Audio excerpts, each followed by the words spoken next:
West Coast for the Coast. And what a main event we have for tonight. Challenging the aesthetic crippler, the West Coast Pro champion Kevin Blackwood. One of the day ones for West Coast Pro Wrestling, Levi Shapiro gets his shot at the West Coast Pro Championship. Long overdue history could be made tonight. But speaking of history, alongside that main event, an international exhibition for perhaps the biggest match in West Coast Pro. Marufuji takes on the franchise Titus.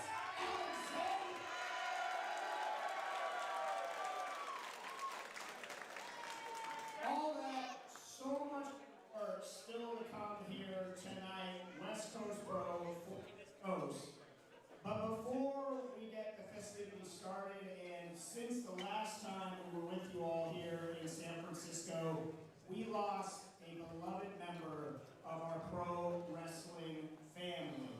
So please join me as we pay respects to NorCal Pro Wrestling Hall of Famer, shooter Tony Jones, with a 10-bell salute. Stand up! For the shooter.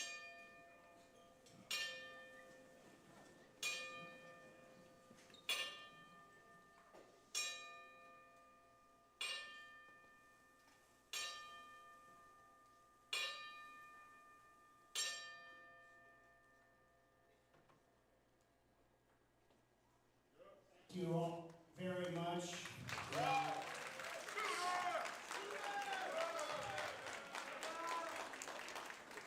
Thank you very much for that. I will now give way as we are ready to light it up for the coast. Please welcome your ring announcer for the evening, Katie Scarlett.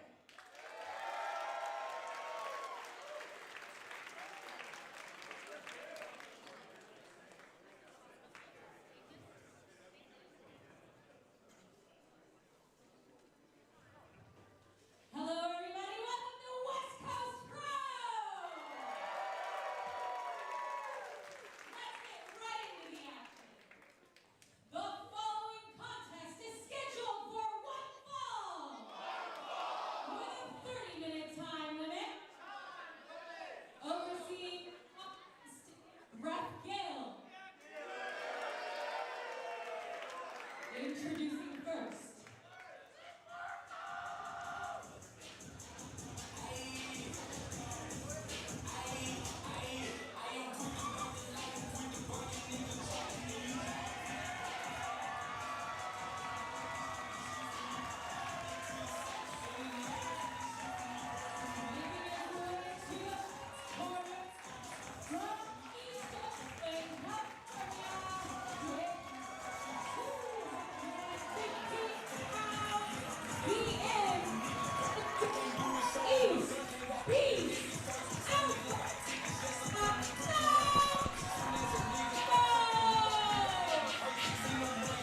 Well, hello and welcome once again, everyone, to West Coast Pro Wrestling. This is For the Coast. I am James Kincaid, calling all of the action, and yeah, this headset's working. I like that. And for those of you asking home, indeed, I did have the mic turned on, but you know, can't always work these things out. But so great to be back alongside with all of you watching, joining us live wherever you may be.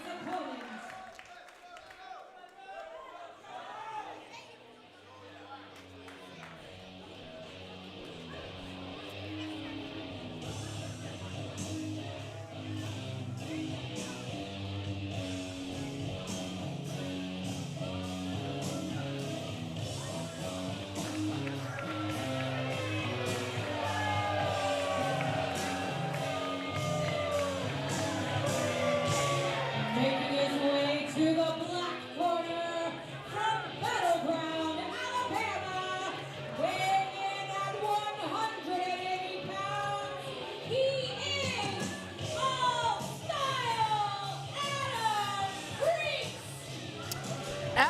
Priest makes his West Coast Pro debut from Battleground, Alabama, and the black and blue surely set to be a battleground between these two great competitors. What a first opponent in West Coast Pro for Adam Priest. Alpha look, Alpha ready to charge in like a bull. Adam Priest maybe moderately, I don't know, a little bit of gamesmanship or disrespect, depending on what end of the spectrum you were on. There's the bell. Our opening contest at For the Coast is underway as Priest and Zoe circle one another. And Adam Priest said something to Ref Gill, not sure what. Priest hasn't made any friends. Look at this, playing cage. Oh, just a cheap shot kick from Priest to start the proceedings, you know, feigning leaving the ring and looking for sanctuary in the corner. Any style, Adam Priest is getting a word with him. Super intense individual, talking about that any style, but really he can wrestle any style, but prefers to lure his opponent to work his style match, control the pace, and you're seeing that right now. He's trying to frustrate and aggravate Alpha Zoe, I think, into making a big mistake so he can really control the contest. And getting a tour of the outside of United Irish Cultural Center. We are sold out here in San Francisco. This is his first time in Northern California. The Alabaman trying to lock up with Zoe, standing side headlock, shoots him into the ropes, but just ran right into a wall that is the Deep East Beast.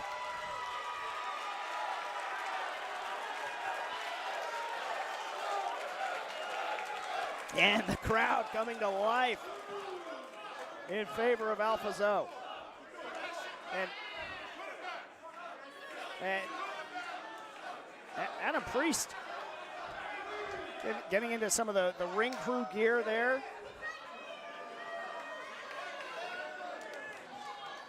Alpha Zoe so far not baited by Priest's antics here. Nicely done by Any Style Adam Priest there to trap the arm of Zoe, but that other elbow is free. And Zoe scores. How about take two? Elbow to the face from Zoe and gets run over again. Does Priest. Oh, and Zoe intercepted him and just spikes him into the backbreaker and a suplex. Priest going for a ride and a nasty landing. And into the cover goes Zoe, deep leg hook, but moments hesitation might have cost him the 3 there. Priest kicks out.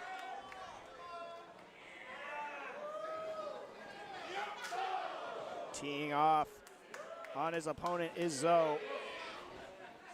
Just continually looks to be in better and better shape, does Alpha Zoe.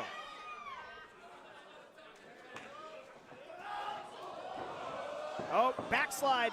Priest caught it with the backslide. God, what a debut and what a win it would be for Priest. And what a kick from Zoe. Just a fully loaded kick from Alpha Zoe that sent Priest into the corner. And now Priest can scarcely do anything to defend himself.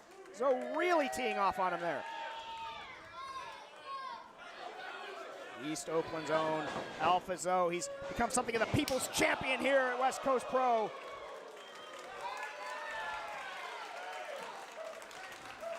You can hear it in the reaction from this crowd. And into the cover again goes Zoe. And once again, only 2.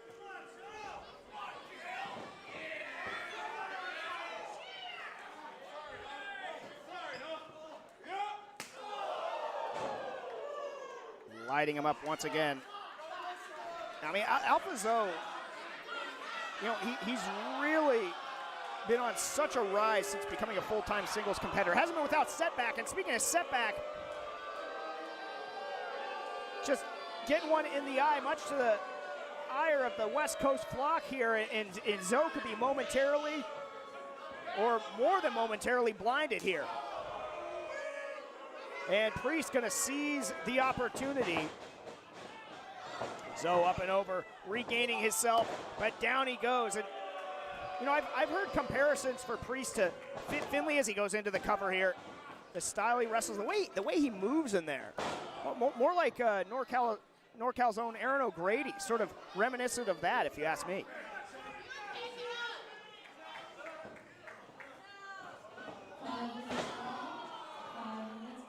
Now starting to work over the leg is Any Style Adam Priest. Not sure if he's going to try and get a submission or just neutralize some of the base of power for Zoe, but Zoe able to strike his way out of it. But you can see already hobbled. Damage may have already been done to that leg. Zoe trying to get the feeling back, trying to work up some momentum. The hesitation cost him, paying dividends with the drop kick and right into the cover, but Zoe able to shoot that shoulder up.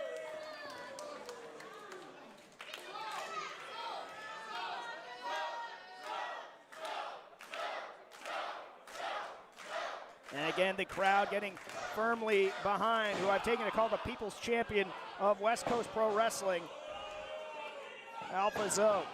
And just stomping away at his legs is Priest and his hands.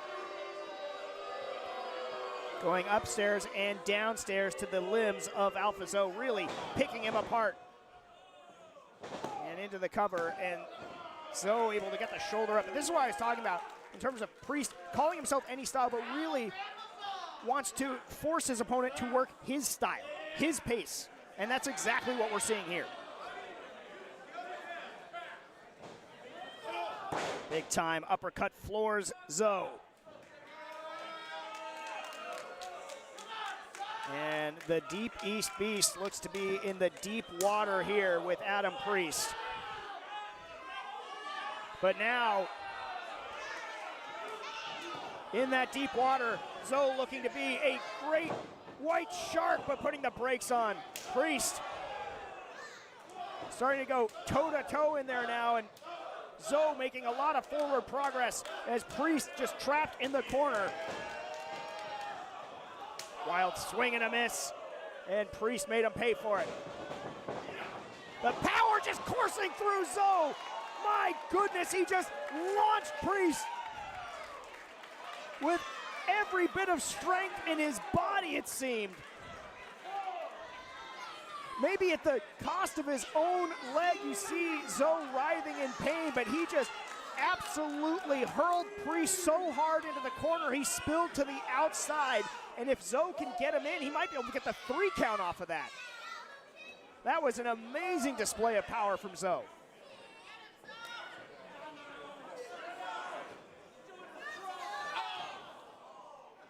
Priest able to counter, and now Priest looking for a pile driver. Nasty business there, back body drop right onto the apron. Spine first goes Priest. A reprieve for Zoe as you see him continue to look at that leg.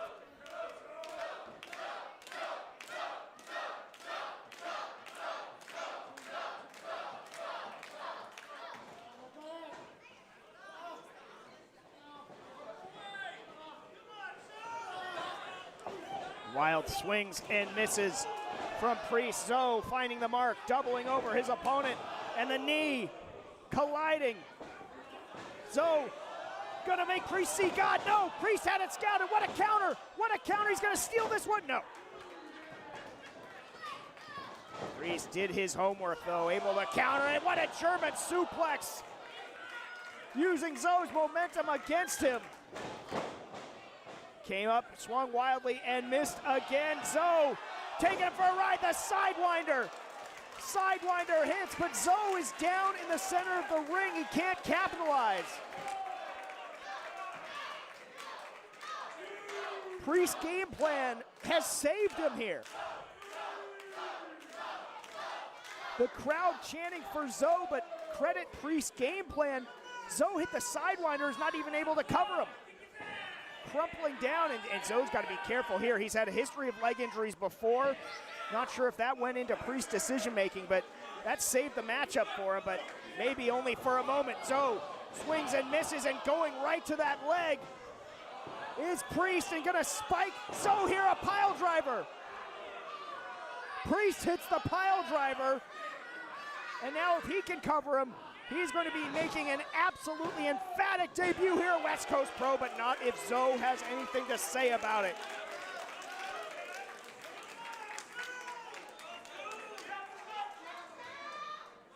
Zoe just able to get the shoulder up. See him still gripping at that leg.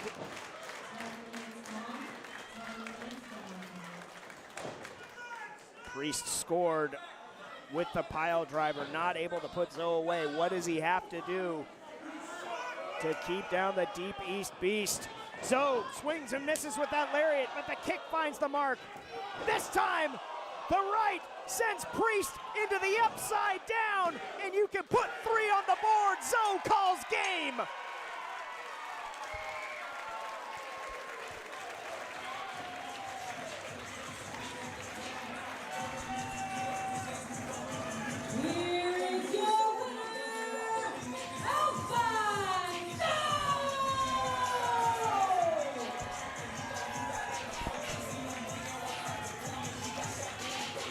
Alpha Zoe with another gutty performance here at West Coast Pro Wrestling.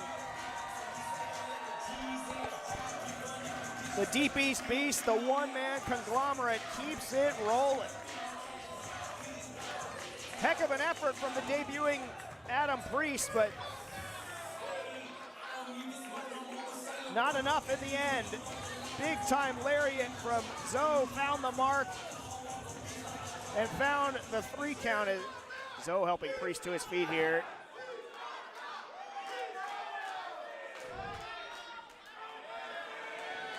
Zoe offering the handshake and eschewing it.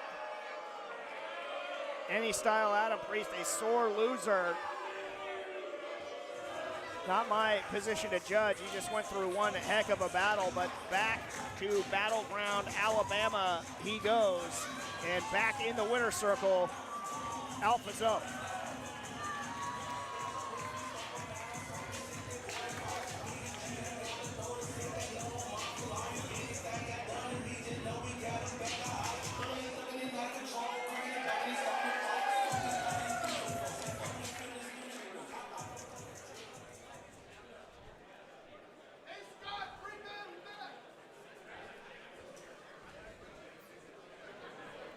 One match down here at For the Coast. So much more still to come. Our main event, Levi Shapiro challenges for the West Coast Pro Championship against Kevin Blackwood.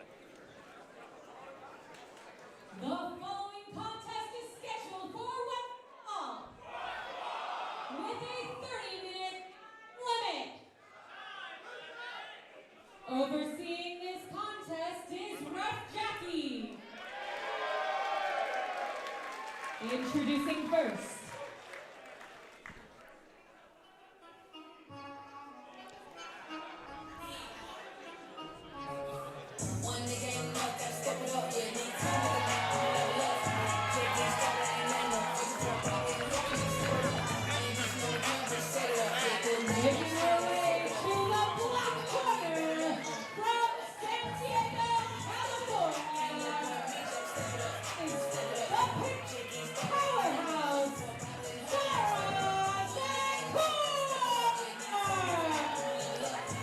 Getting another look at Zara Zachar here.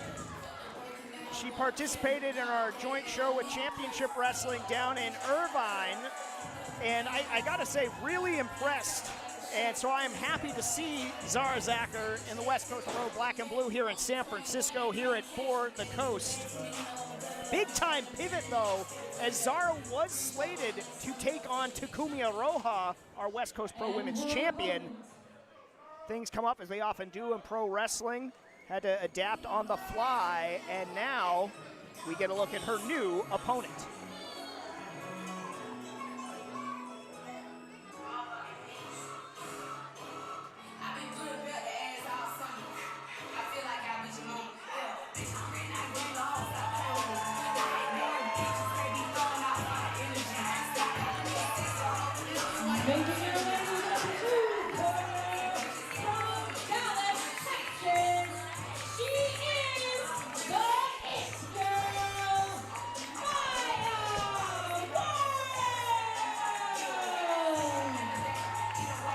This is our first look here at West Coast Pro Wrestling at Maya World. The It Girl. So San Diego, Zara, Zachar against Dallas, Texas, Maya World. And a big opportunity for both these women.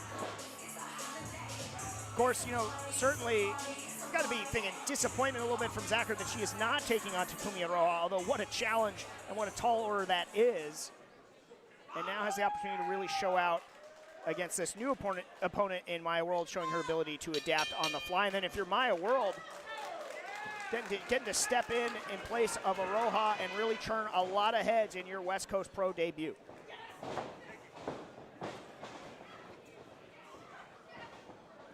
And locking up, Zachar taken down Maya World.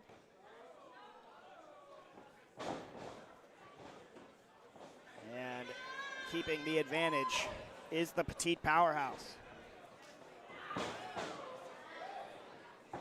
Turning things around now, though, is World. For the moment, Zachar unfazed, keeping to her game plan and regaining control. Taking it right back. Nicely done by Maya, taking her over right into that headlock there.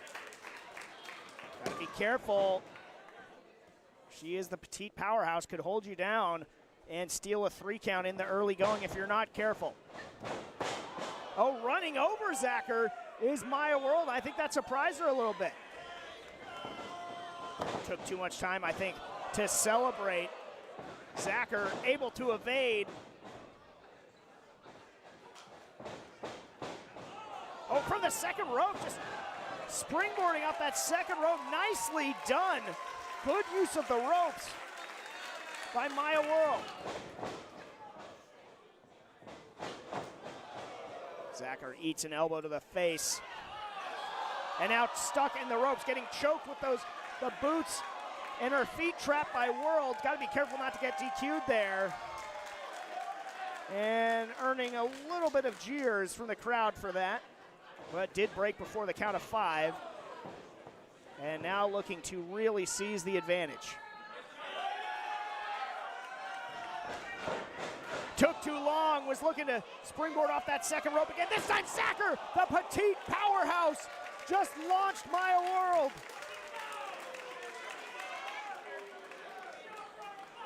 World might be a flat earther after that German from the second rope, my goodness.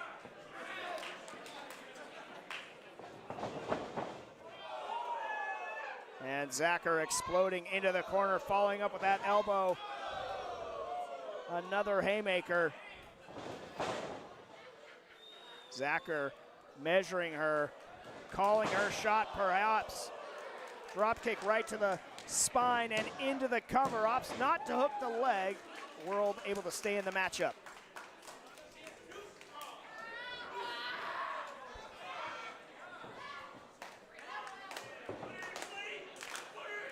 And grinding this one to a bit of a halt here is Zachar, trying to dole out the pain. World able to fight her way back to her feet and force the break, but boy, you gotta believe damage already done. And yes, not able to escape, but able to put the brakes on what? An elbow to the face. That one staggered Zachar, but not for long. Swinging and connecting like Manny Machado was Zachar, and into the cover, but only 2.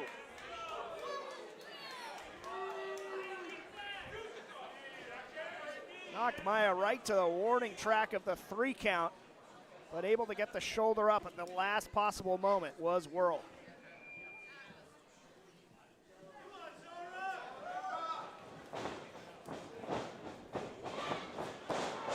Big time elbow connecting.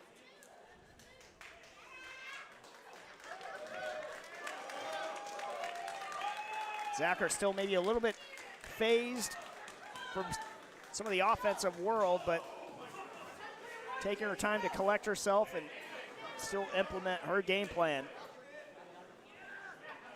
But took too long. Doing damage was World, looking to follow up. Swing and a miss from Zachar. Who's going to get the kill? What a pin! What a pin from World! Nearly had her for 3. What a great pinning combination that was. And World starting to string it together there. And this time it's Maya hitting the suplex. Crowd appreciating everything they're seeing here. Trying to get the petite powerhouse up again, rips the cord and flattens her, lays her out, hooks the leg. Only 2, but look at the eyes of Zara Zachar. She is dazed and dizzied.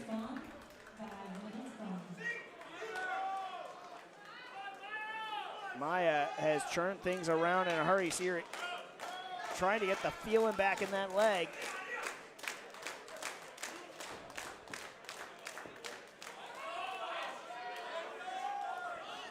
Signaling it was the end, but took too long. And Zachar looking to make her pay, but only 2. Trying to call her shot was World, and what do we got here?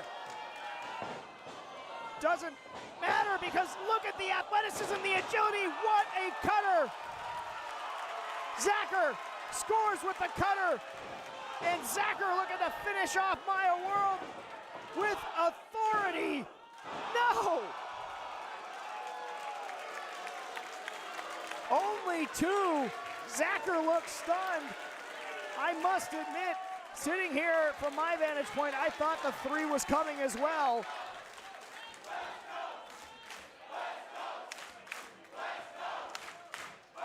And the West Coast flock showing their appreciation for both of these battlers.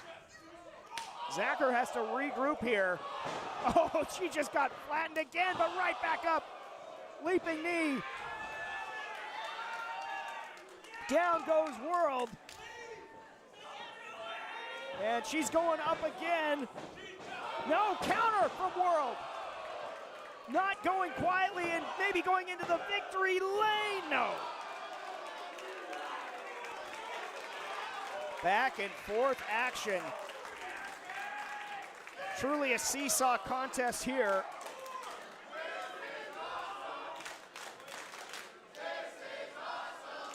Both Zachar and World really showing what they are made of. Impressive stuff here. Crossface now, gonna try and force Zachar to tap. And a World paint on the counter into the pin. Forcing the break of the hold. Zachar back up to her feet, but for how long? Just a kick to the side of the head. And World going for it again.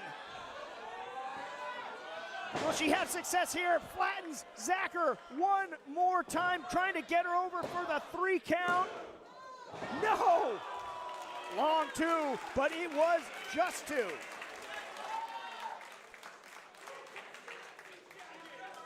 The World's got to believe that she's zeroing in here.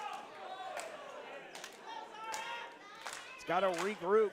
Something Zachar was not able to do after she thought she had the matchup won, but can World know, just hanging on in defiance, trying to put a stop to World was Zachar. Kick to the back of the head, using that corner for assistance, and World, I think, waving bye-bye to Zachar, but Zachar just intercepted. Striking, swatting her out of the air, maybe KOing her. And now putting the exclamation point. Count it. There's the 3. Zachar wins.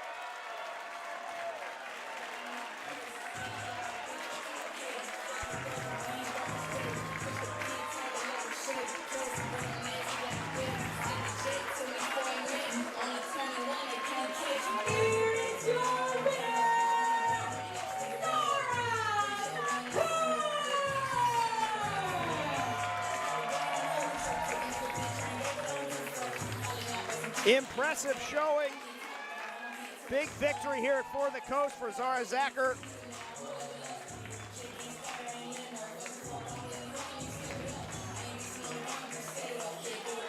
From San Diego up here to San Francisco, the petite powerhouse, I think putting West Coast Pro on notice.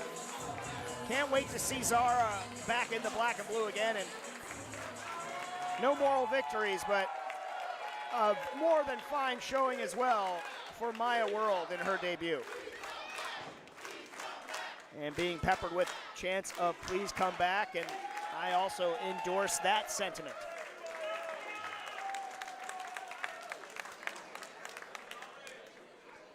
We are getting set now, I believe, for our first title contest of the evening here at For the Coast. Again, still to come in our main event, Levi Shapiro taking on Kevin Blackwood for the West Coast Pro Championship, but miles to go before we get that, and I give way once again to Katie Scarlett. The following contest is for the West Coast Pro Tag Team Championships.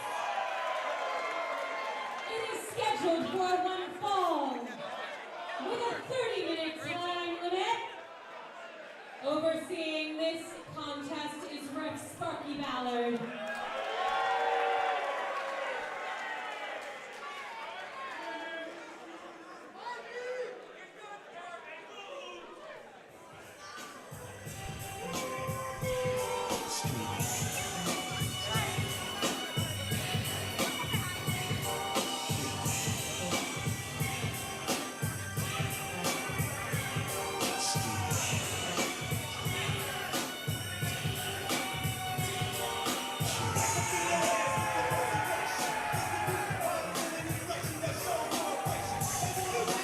Getting a look at C4. Cody Chun, Guillermo Rosas. Standouts from the Pacific Northwest. You watch one of our ally promotions, Prestige, you know them very, very well. Two-time Prestige Tag Team Champions. Much like their opponents tonight, the inaugural Tag Team Champions there at Prestige. Great to see Rosas and Chun again. Tag team specialists in every sense of the word.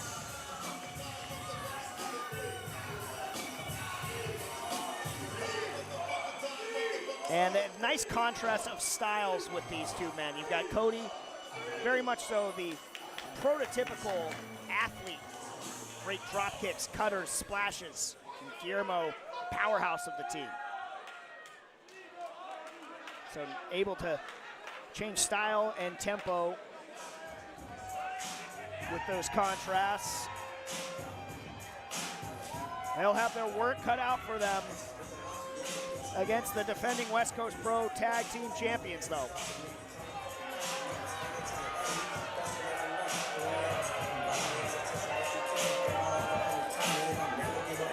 Los Suavecitos. Danny Rose, Ricky G, being accompanied by Young Fuego, Adrian Quest. The first ever West Coast Pro Tag Team Champions. All the swagger. I mean, the way they carry themselves, yes, they are the first and defending Tag Team Champions, but the manner in which they got there, just disgusting to be quite frank with you. Of course, maybe the most hated team in the history of West Coast Pro Wrestling have made war with the Bay Area and West Coast Pro at large since arriving from LA. But they have, by hook and almost exclusively by crook, made their mark and had a lot of success here at West Coast Pro.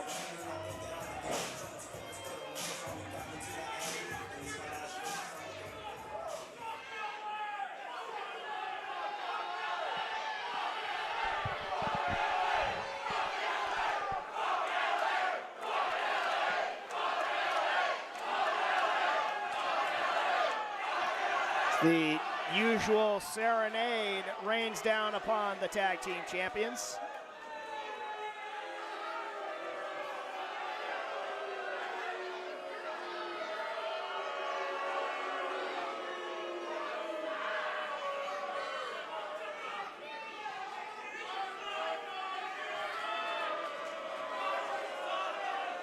Never at a loss for words. Trash talking might be their greatest skill.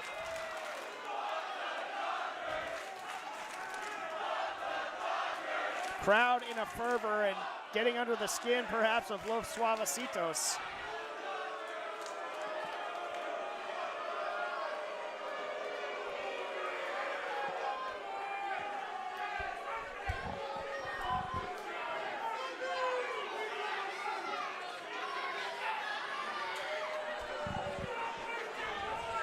Now to do the honors and the introductions, Katie Scarlett.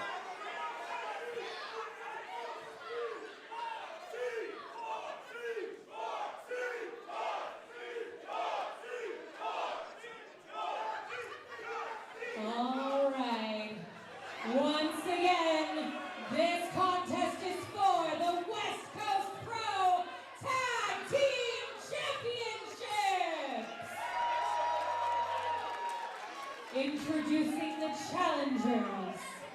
In the black corner, from Seattle, Washington, weighing in at a combined weight of 400 pounds, Red Hot, Guillermo Rosas, and Classic Cody Chen, they are C4!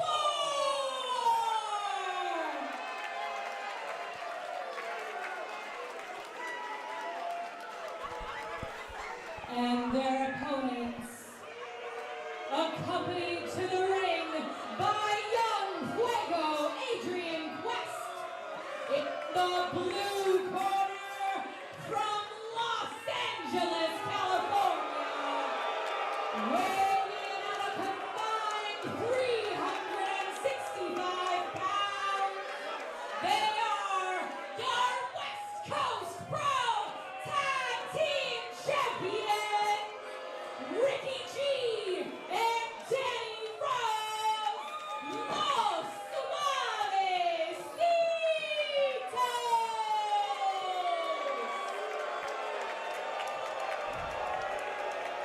Expertly done on the introductions by Katie Scarlett, setting the stage for our first title contest of the evening.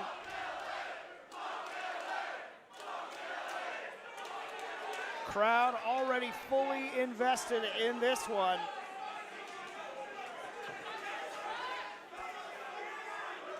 See a little Rochambeau from C4 on who's gonna start things off. Cody or Guillermo.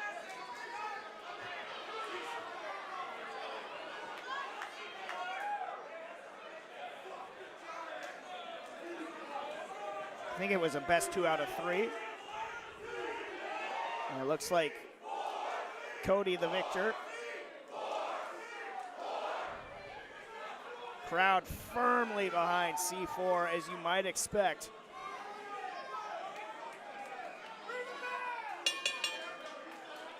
And we are underway. West Coast Pro Tag Team Championships on the line.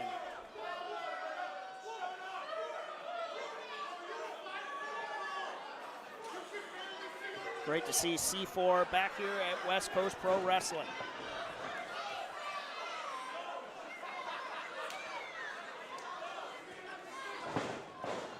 And G starting things off for Los Suavecitos, Chun for C4.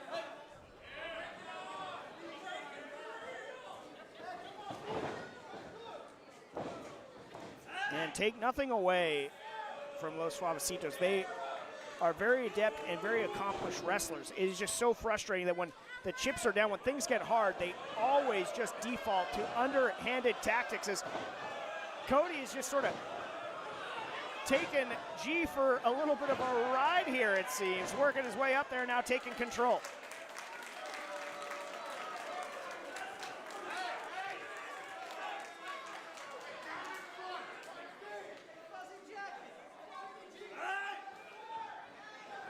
Still wrestling back control. Looks to be G here. Cody trying to reverse it. He does. Good chain wrestling here in the early going of this contest. Both men back up to their feet. Nice takedown but not to be outdone. Classic Cody Chun, and back to the standstill. Nobody really gaining an advantage here.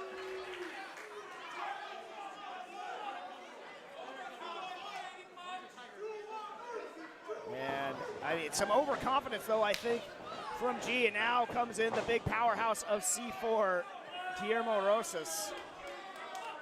And Rose looking surprisingly eager to engage with Rosas, and a kick that doubles over Guillermo and takes him down. Surprising.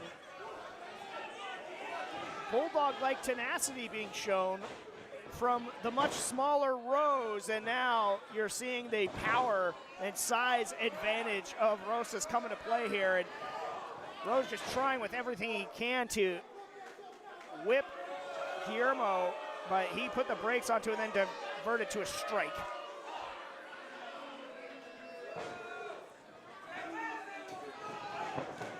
Irish whip now, and Rose just got run over.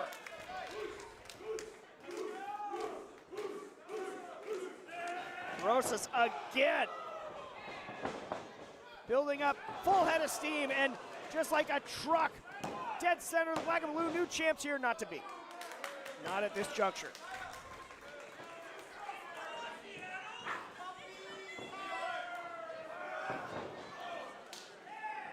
And now back in comes G, and this is where, if you're Guillermo, you've got to be very careful here. Los Suavecitos incredibly adept at playing that isolation tag team game. If you get trapped in their corner, look out. They're like wild dogs. And the 2-on-1 attack effective right now for Los Suavecitos. There's the cover, legs hooked, only 2.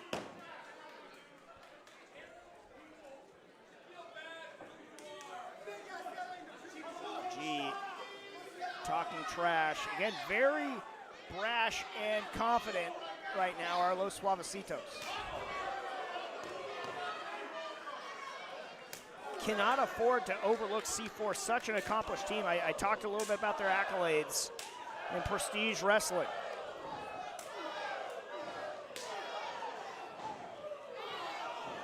And I wouldn't want to trade shots with Guillermo Rosas if I was Ricky G. And going again, when things get tough, the bending and breaking the rules is Los Suavecitos' default setting. Going to the eyes of Guillermo, but took too long admiring his handiwork to capitalize was G. And running him over. Scoop and a slam, center of the black and blue, and there's the tag to classic Cody Chun. And now we're going to see the double team offense of C4. Into the cover, hooks both legs. Just imagining the explosion of joy that this crowd would be certain to have if they were to dethrone Los Suavecitos tonight.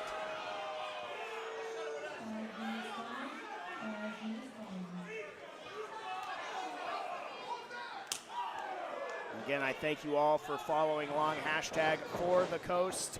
I am James Kincaid calling all of the action here, and Chun suckering him in. Inverted atomic drop. The arm drag into the cover.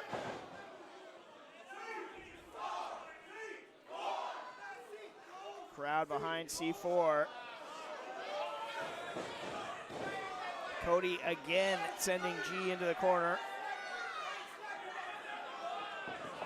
From one corner to the other, C4 is trying to have their way with the tag team champions. Now at the last moment trying to reverse it was G. Cody gets what he wanted. And there's the tag back to Guillermo Rosas.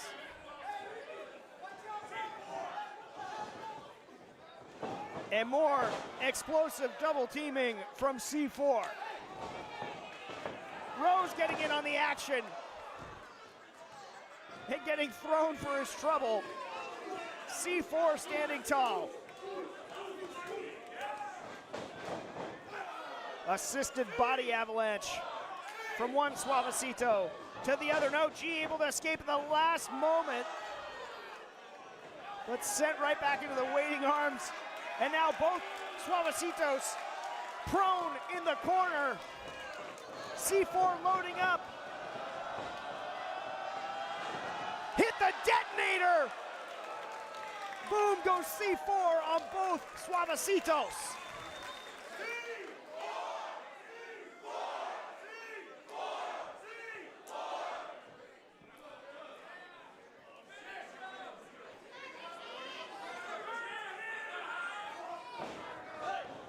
Rosas looking for that suplex, a chop block from G.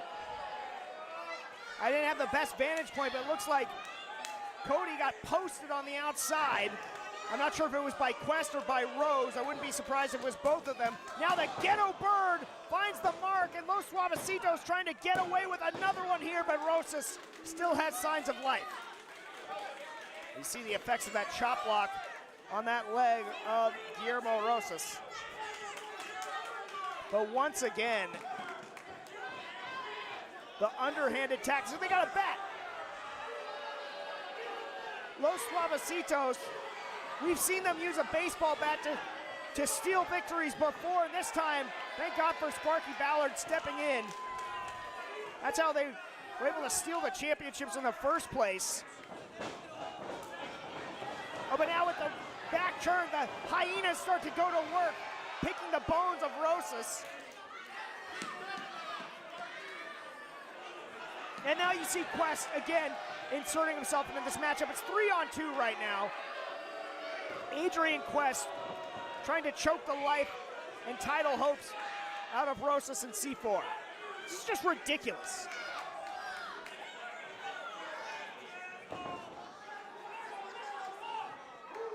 Man, at a certain point, you got to step in and stop all these extracurriculars from happening when it comes to Los Suavecitos. But for the moment, we still have tag team titles on the line. Rosas needs to make a tag here. And overpowering. Rose able to hang on and turning into a cover. Knew it wasn't going to be free, so got out of it. Drop kicks Guillermo to the outside. Finding a seat here at the United Irish Cultural Center, but being sent back to the inside.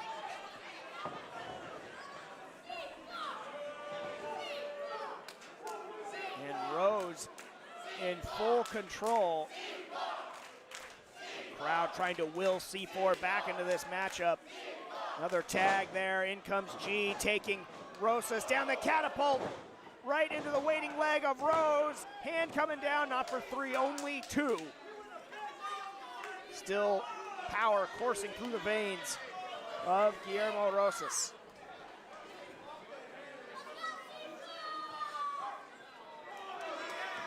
And taking too long was G, leaving himself open for attack. Those strikes finding the mark. Guillermo reaching out desperately for a tag. The knee to the back from Rose. Oh, that one just served to infuriate Rosas, but took his eye off the ball. And once again, Los Suavecitos just so good at making you pay for that. Tags coming more frequently here. Springboard. And again, the assist. G gonna launch Rose on top of Rosas. And this time, Cody breaks it up, sensing the 3 count could be imminent. Frustration on the face of Cody, seeing his partner getting decimated like this.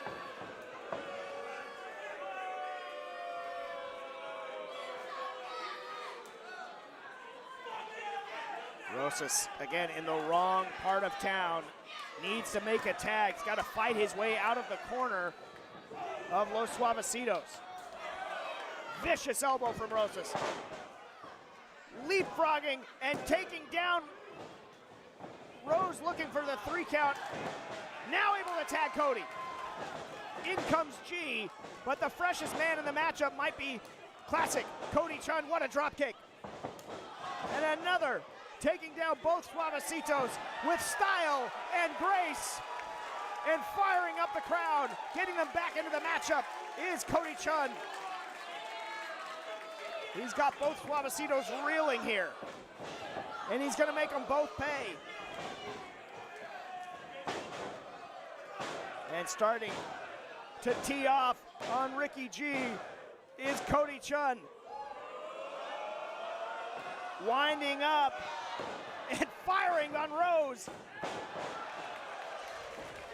Little audible called, hit the DDT into the cover, opted not to hook the leg, and it indeed cost him, and maybe cost C4 the tag team championships right there. But he's got to stick with it here.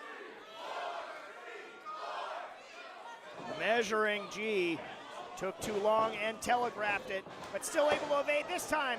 Got what he wanted, found purchase with the super kick. This time he hooks both legs. History nearly made. Still only two.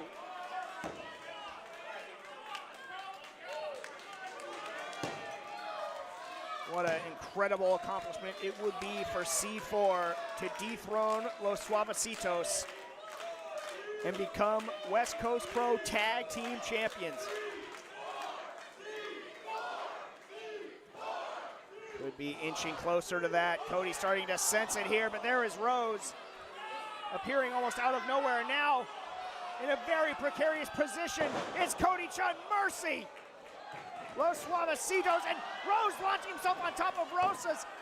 And in the ring, the three is not yet to be delivered. I think Los Suavecitos thought that was a cinch 3 count coming, but still too much fight in C4.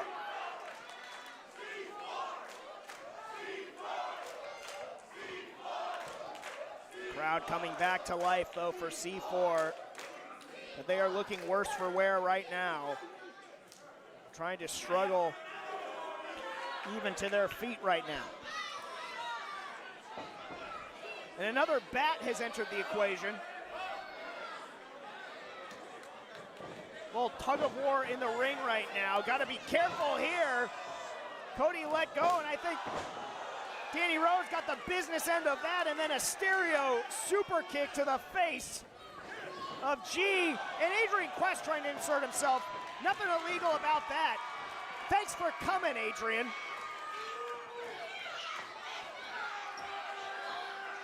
And now, C4 could be zeroing in on the West Coast Pro Tag Team Championships. Not quite. Crowd wanted the 3. C4 thought they were gonna get it. Just short for the moment.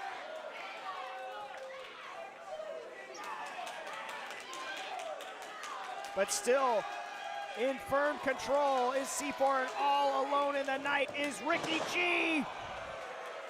Little high-low, deep cover, and there's Rose to break it up, preventing the titles from changing hands here. Depositing Roses to the outside. And, oh no, look at this, Rose has got another bat. Official doesn't see it, gotta be careful here. Los Suavecitos looking to steal yet another one, and this time Cody sees it. Able to put a stop, no, come on! Rose distracted the referee. Give me a break. Well, I'm sure this is just another miscarriage of justice. I'm sure if you're Shohei Ohtani or his interpreter, you bet the over on number of bats in the matchup. Give me a break. Give me a small break.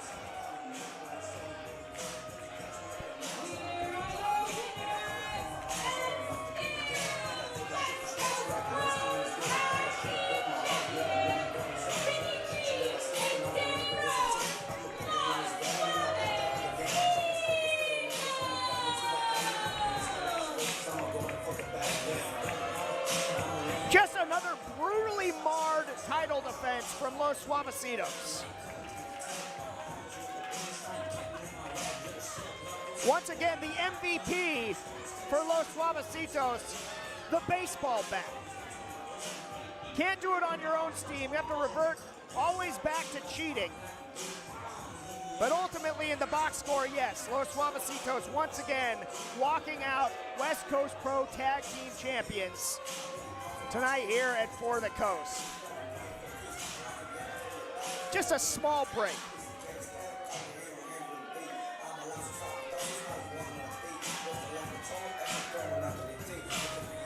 Like they raided the Dodgers dugout, the number of bats that were used in this one.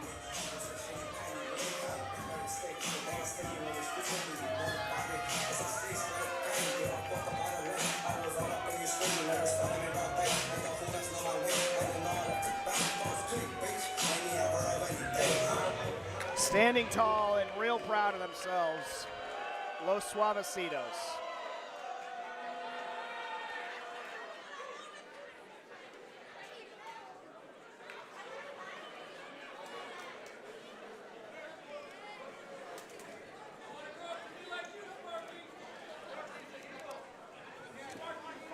The following contest is scheduled for one fall with a 30-minute time limit. Overseeing this contest is Sparky Ballard. Introducing first.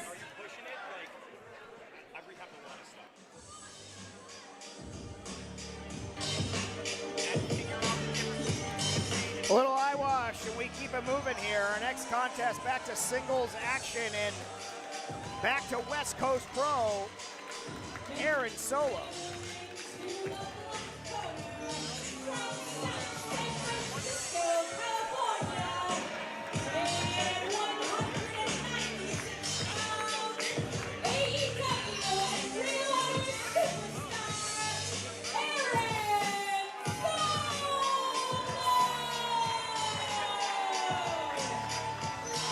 Aaron Solo, the South San Francisco native, but this is his first time at West Coast Pro Wrestling since before the pandemic. Been a long time since we've seen Aaron Solo in the West Coast Pro ring. And his opponent.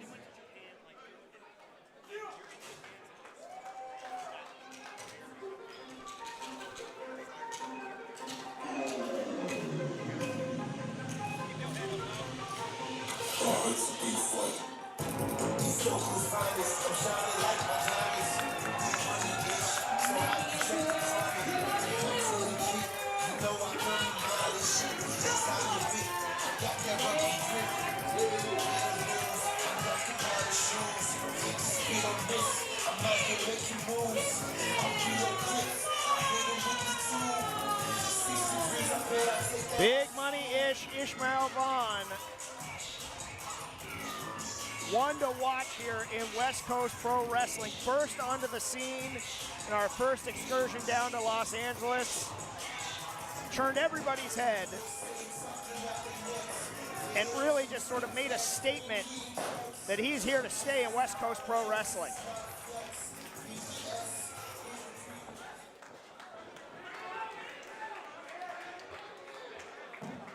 Hold on. Before we get this started, I have to get this off my chest. I really do.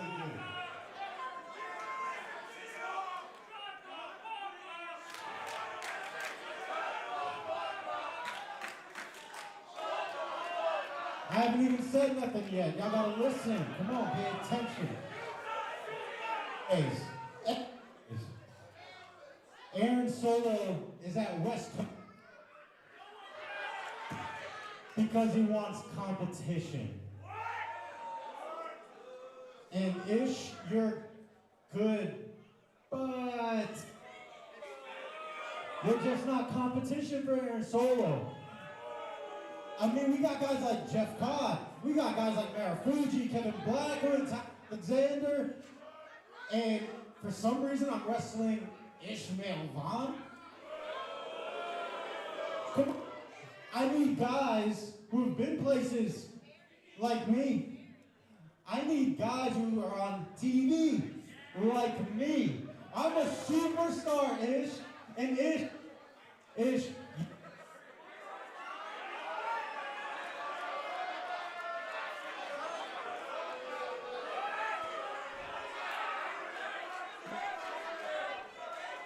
I certainly can relate. Ish, as I was saying, you're just some indie fuck.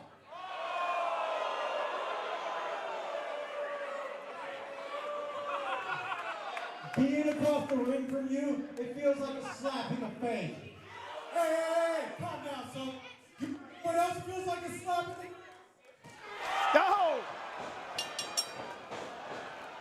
Ish not going to take any more disrespect. Aaron Solo just saying that Ish is not competition, and Big Money Ish proving that wrong in the early going here. Not going to take it anymore from Solo. Finally, some mic troubles I could be happy about, though. I'd heard just about enough of Aaron Solo, and Big Money Ish looking to make short work of the TV star, Aaron Solo.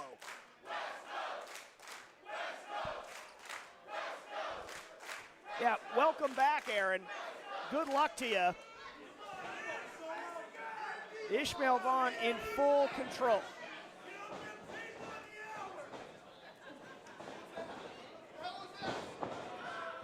And Ish showing off that power, the stalling suplex.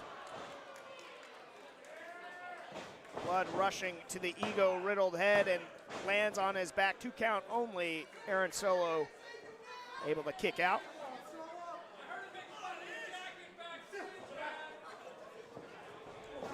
Just the words of Aaron Solo coming back to bite him in a big-time way. Of course, commentators curse as soon as I say that. Solo starting to get out of the blocks here. And now just fists of fury on top of Ish. I think frustration boiling over. But turning things around, it's Solo.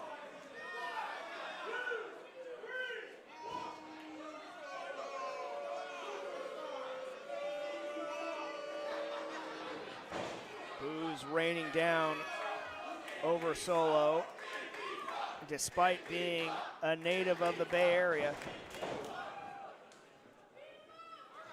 Not making any friends, can't blame him.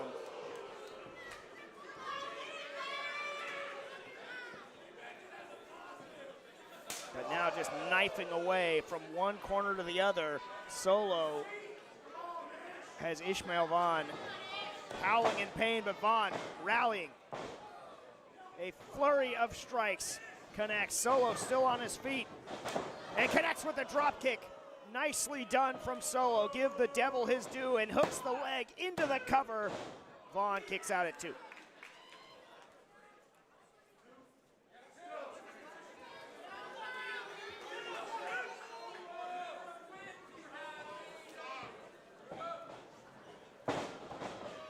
To 6 on the elbow to the back of the head from Solo to Vaughn, and Solo's got to be careful here. Getting distracted once again by the crowd. You know, look past Ishmael Vaughn at your own peril. He found that out in the early going, and if he keeps getting distracted, he's going to find out. It'll be the ultimate end with a 3 count.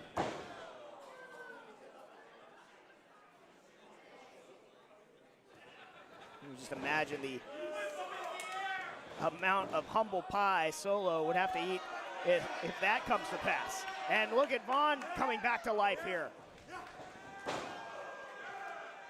Vaughn won't be bullied, not tonight. Vaughn running over Solo. Big time clothesline, a second.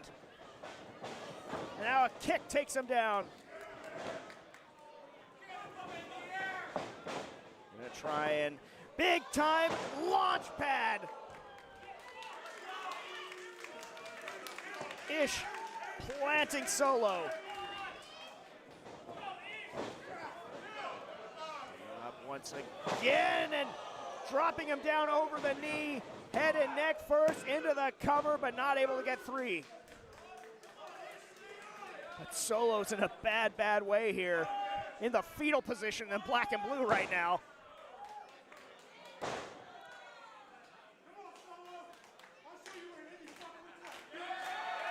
And Ish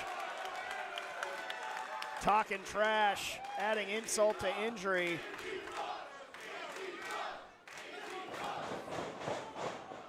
Ish was charging in, maybe looking for that spear.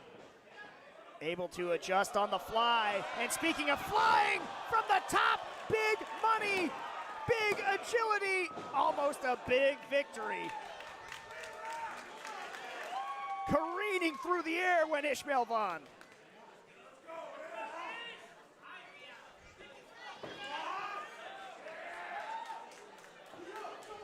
And in full control. 5 minutes gone. 5 minutes gone. So we hit the 5-minute point of the matchup. Vaughn maybe looking for a power bomb. Doesn't matter because Solo able to counter. Super kick found the mark and able to follow up into a deep cover and just able to get the shoulder up was Vaughn. Solo thought he had it there, nearly did.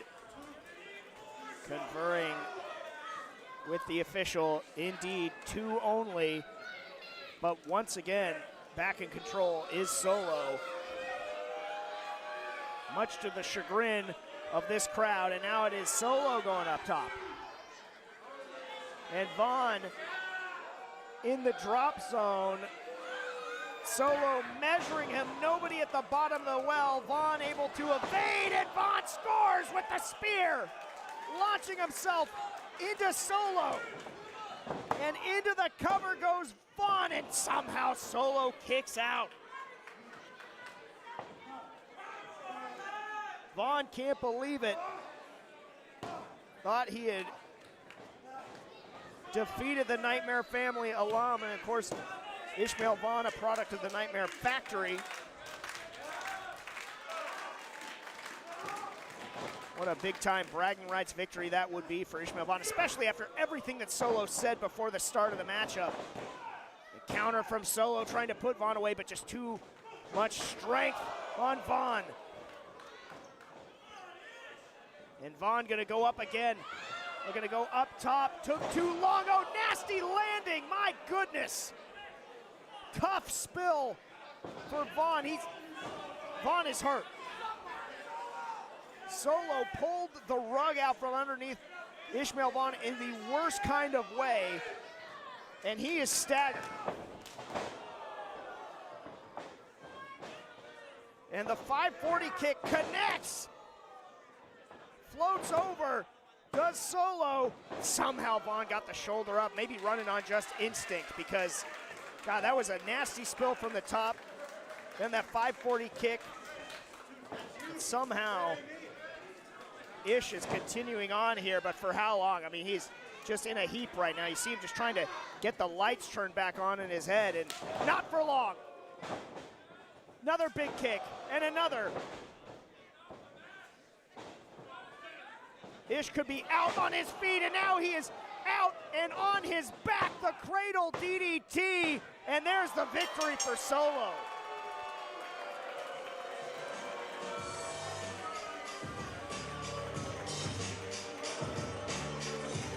Here's your winner, Aaron Solo! And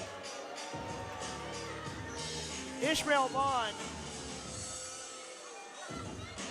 somehow staggers up to his feet. I thought he was KO'd there. I mean, he's still, somebody's got to check him out because a lot of punishment to that head and neck area for Ishmael Vaughn, but ultimately, Aaron Solo, just after emptying the chamber on Vaughn, hit the cradle DDT and got a decisive 3 count off of it. Well, he was asking for competition, and I think he absolutely got it from a very worthy opponent in Ishmael Vaughn, but ultimately, once again, it is Aaron Solo victorious here at For the Coast.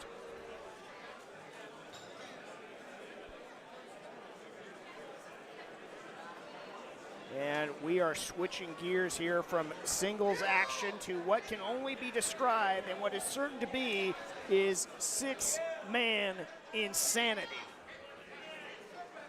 It is going to be absolutely bananas here in a moment. I once again give way to Katie Scarlett. The following contest is a 6-man tag team match. Hold for one fall. With a 30-minute time limit.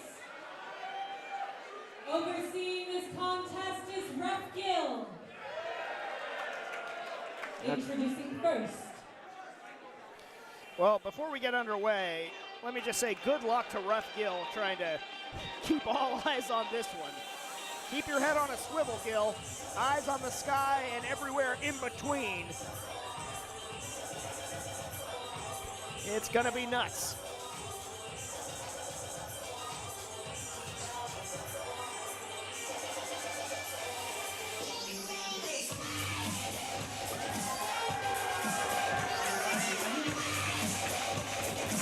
And welcome back to the coast, Ray Orris.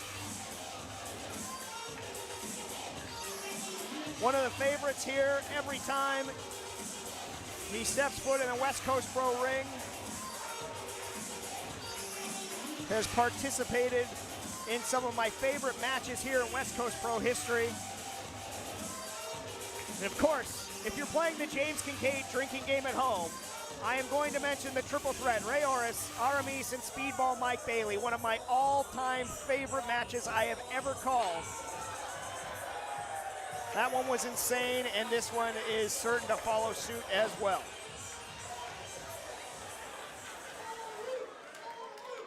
And his partner.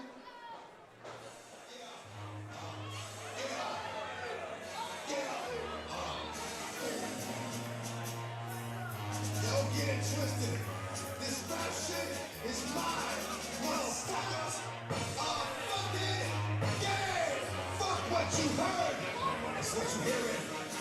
It's what you hearing. Listen. It's what you hearing. Listen. It's what you hearing. Listen.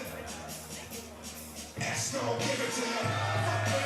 You get it on your own. X gon' And the aforementioned Aramis, once again back in West Coast Pro.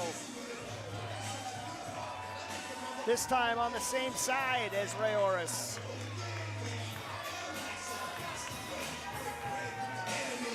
The Musketeer, 1/3 of his team. Probably very adept at three-man teams, as you might imagine, is the Musketeer Aramis, and one of the great luchadors in pro wrestling today. And their partner.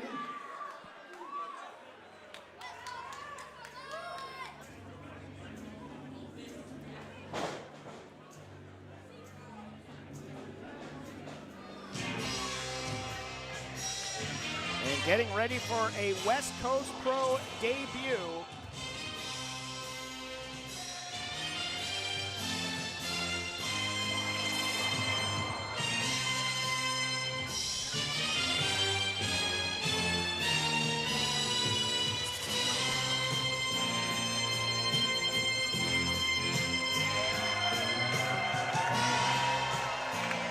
Getting our first look at Tiger.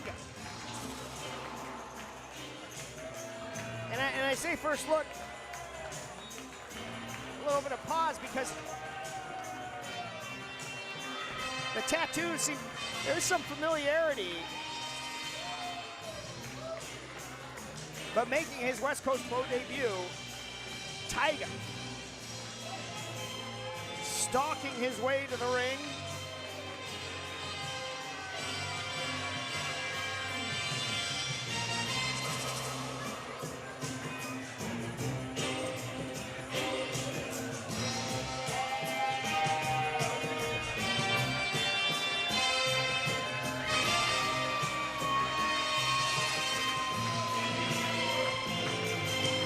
Rounding out this team in the black and white mask is Tiger.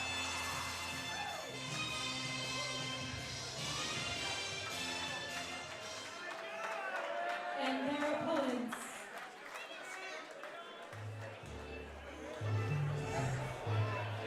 So one team is complete and is in the black and blue, and now we get set for their opponents.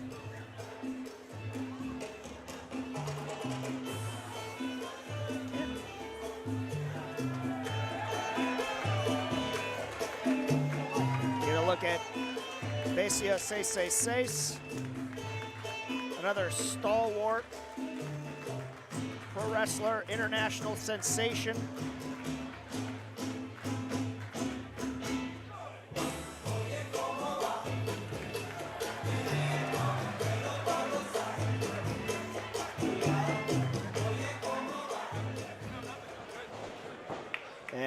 course, looking to mix it up with Bestia.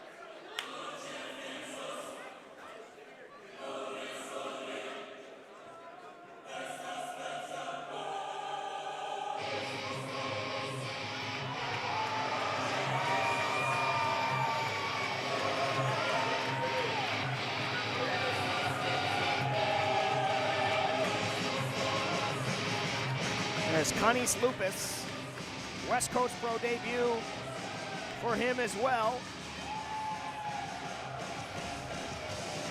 And I must say, I love the pageantry and the style on display here. Really from all five that have made their way to the ring thus far. And I'm so intrigued by all of them. I get very intrigued by Taiga. Can't quite put my finger on it. But excited for these debuts, and now and their mystery partner. And the mystery will be revealed here. Who's it gonna be?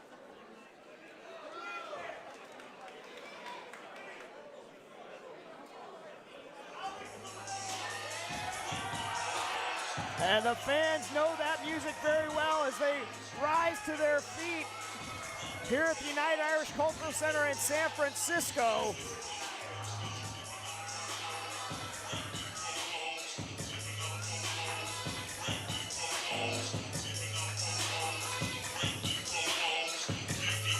That music can mean only one man, and indeed it is. Listen to them.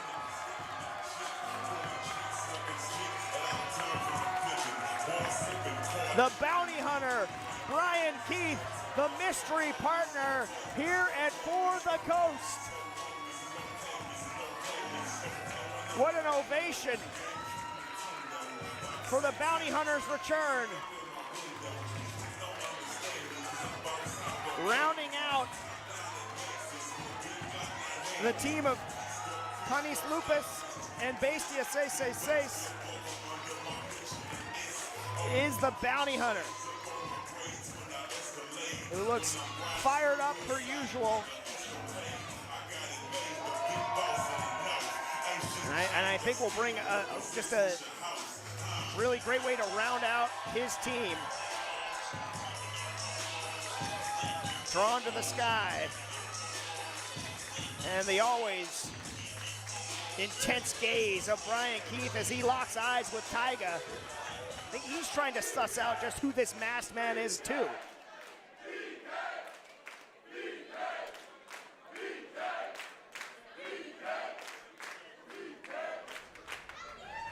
Once more, this is a six-man tag team match. Introducing the challengers in the blue corner. Mexico, 75 kilograms, El Sol de Tijuana,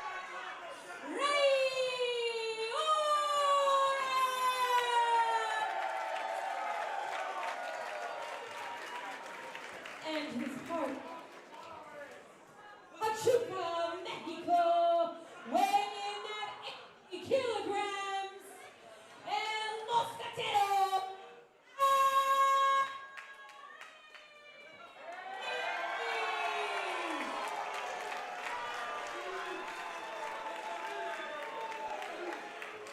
And their partner, representing the coast, weighing in at 83 kilograms.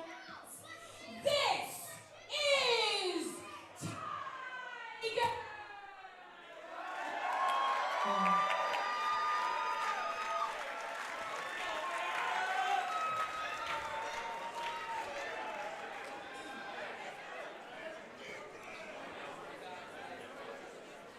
And their opponents in the black corner from Tijuana, Mexico. Weighing in at 90 kilograms, he is Steve 666.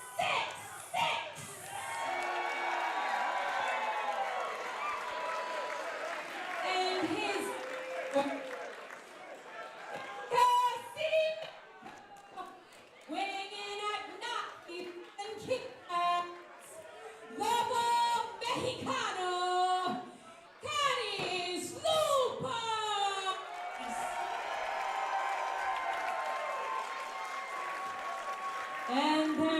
partner from Greensport, Texas, is the House. He is the Hunter.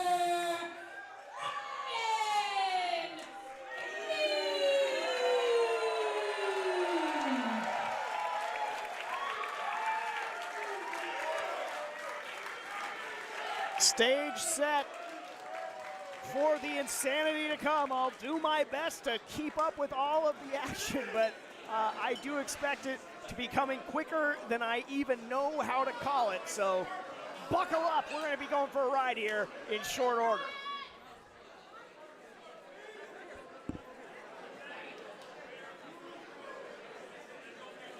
We'll see who will start for their respective teams.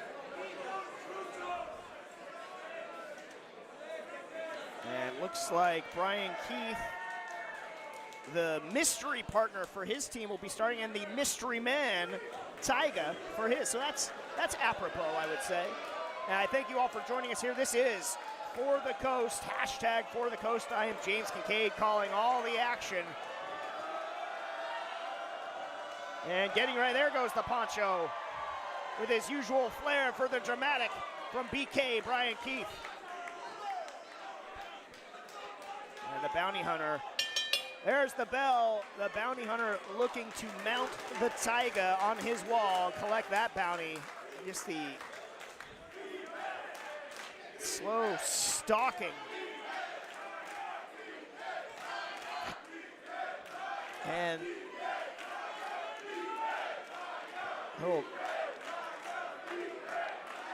dueling chance to start here.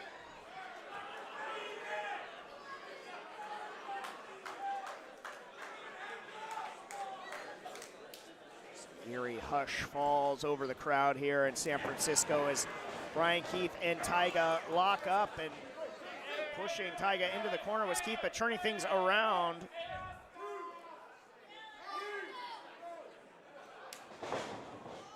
And again, I can't shake the feeling of familiarity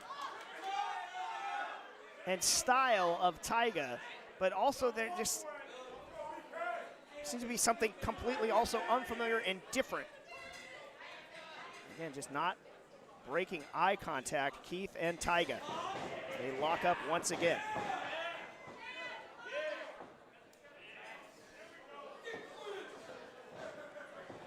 Don't want to speculate.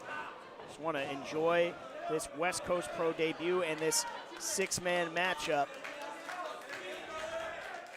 as Tyga and BK duel in the early going of this. Wrenching on the head is this mysterious masked man, Brian Keith, trying to fight his way out of it. And switching things around for the moment is Brian Keith.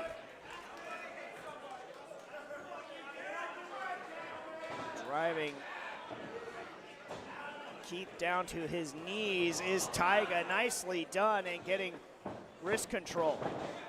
If only for a moment. Keith able to break it and force a little bit of separation.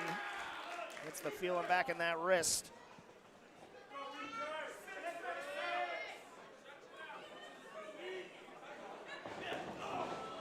Caught that kick, did Tyga. And right back into the headlock. Methodical, slow pace in the early going here, but maybe things about to pick up tempo as Keith shoved down Tyga, but not to be outdone. Back he comes, now that fire starting to burn hotter in Brian Keith.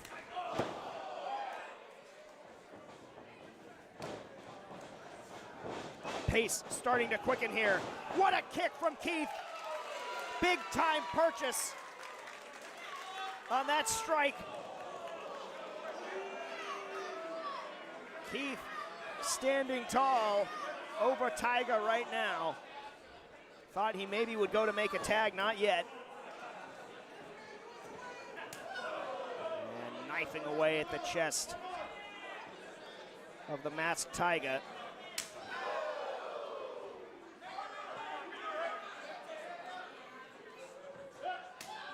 Brian Keith starting to employ his offense with more regularity here in the matchup. Lowered his head a little too quickly there. A mistake. Rushes in, but Taiga able to make him pay and scores and is back up on his feet, showing off his agility. But in a very sort of controlled way. And there's the tag to Aramis, the Musketeer. And now Lupus enters for his team. So we have our first tags. Aramis, of course, once upon a time challenged the then champion, the West Coast Pro then champion, Starboy Charlie. Was unsuccessful in that bid, but has just made a big impact here at West Coast Pro, has Aramis. Now looking to do so again with the debuting Canis Lupus. And incredible use of the environment there and into the pin. Only two. And Aramis is getting trapped here at every turn. Lupus has had an answer for Aramis and is putting him in jeopardy. Aramis just getting the shoulders up. Got to be careful here.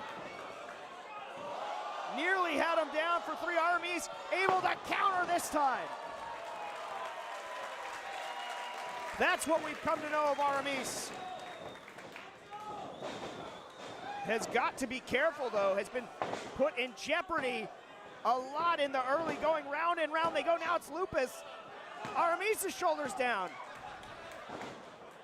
Oh, getting it back up, got to be careful here. Aramis prone.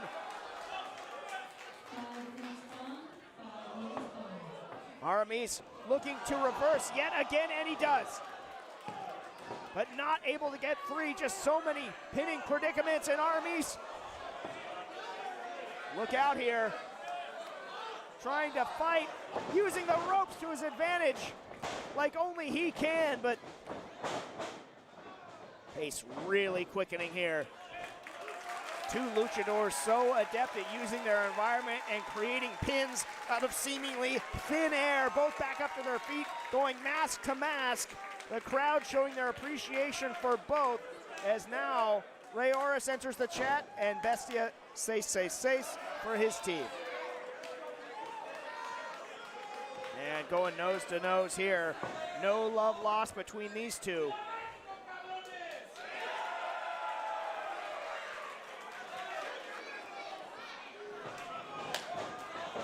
Trading shots in the center of the ring. Oris doubles over Bestia.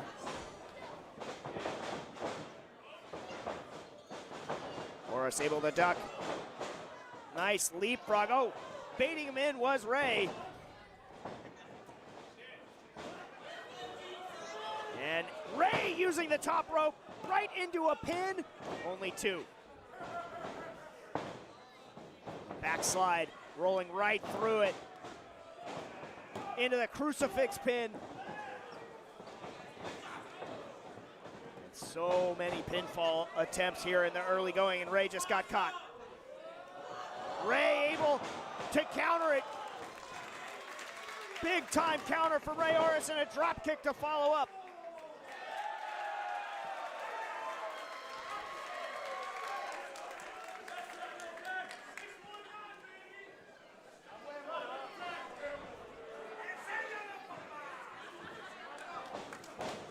Ray trying to maintain control. Ate a clothesline after being sent into Lupus there.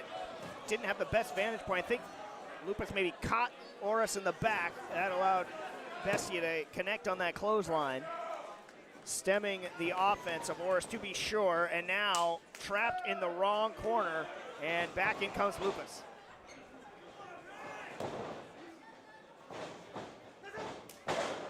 And Ray needs to make a tag. He's starting to get picked apart here.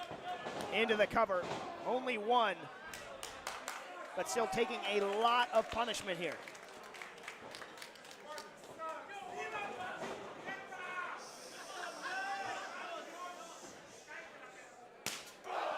What a chop. So much impact You can see the sweat go flying there.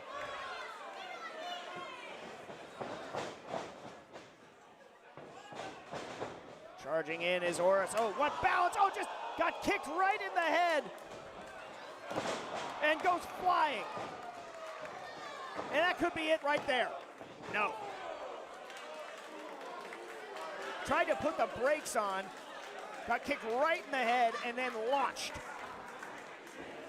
But still able to fight on for the moment. And back in comes BK Brian Keith.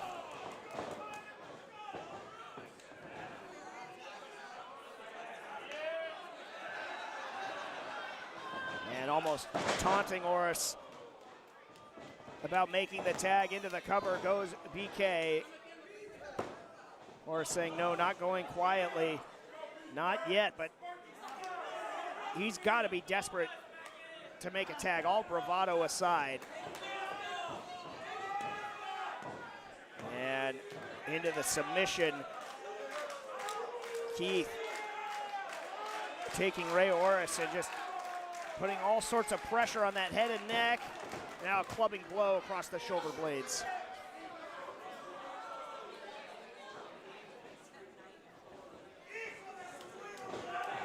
Keith, back suplex, nicely done into the cover.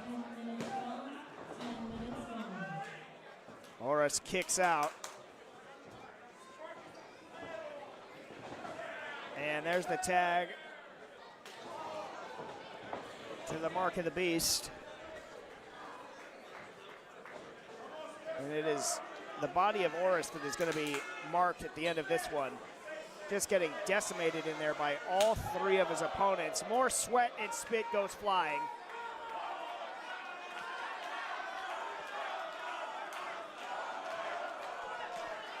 Crowd asking for one more, and oh, the fake out. The fake out from Bestia.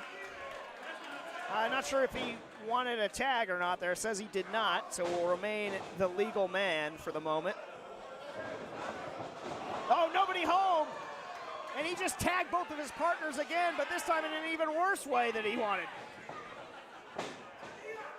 And could be the opening that Oris has been waiting for, and the Enziguri finds the mark. Trying to fire up. Trying to claw his way to make the tag to either Taiga or Aramis. Hanging on to the boot is Bestia Seis. Oris able to kick him off and flying, looking for the tag. Oh, clearing the apron. Lupus and BK. So there was nobody there for Oris to tag, and just ate a vicious super kick. That was maybe his one opportunity. Had no one there when it came to it to tag. Bad break for Oris, but BK back in the ring, frustrated. And nobody home. Oris starting to sucker him in. Can Ray capitalize? The low bridge on BK spills to the outside. And look out. Oris plants the beast with a DDT.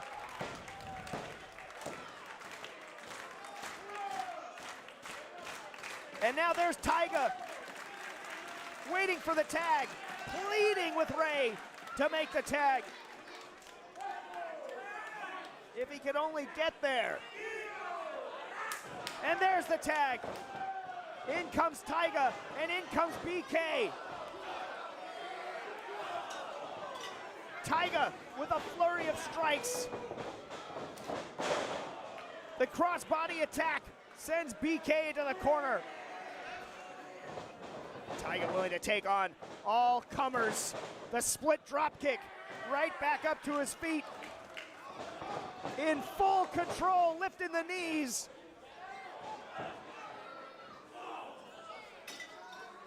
Oh, Brian Keith prone on the top rope. What does Taiga have in mind? The knee over the draped head and back area of Brian Keith.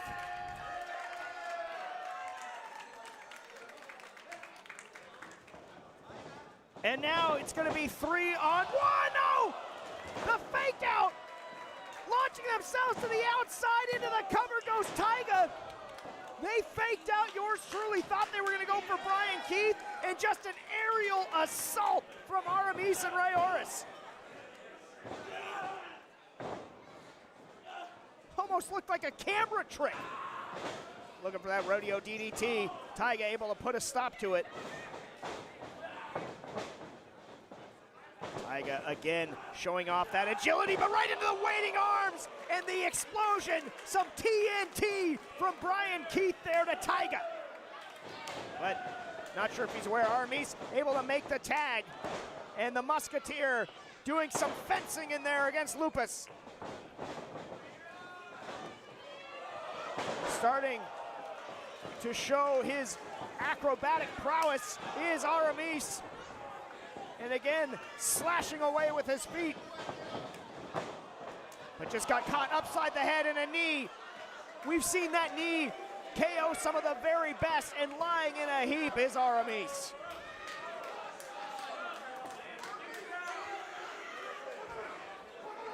Canis Lupus saying, get him up.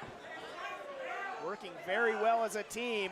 Right now, this could be disaster for Aramis. What is he doing? Mercy! Into the cover, that's gotta be it, no! Breaking it up, Tyga. And Ray Orris saving Aramis.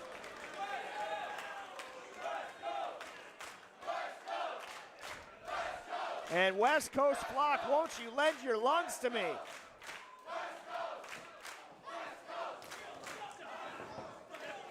And 4 combatants just content to trade hostilities in the center of the black and blue. Oh boy, get ready. They sense it. Look out, everybody. You want to get nuts? Come on, let's get nuts!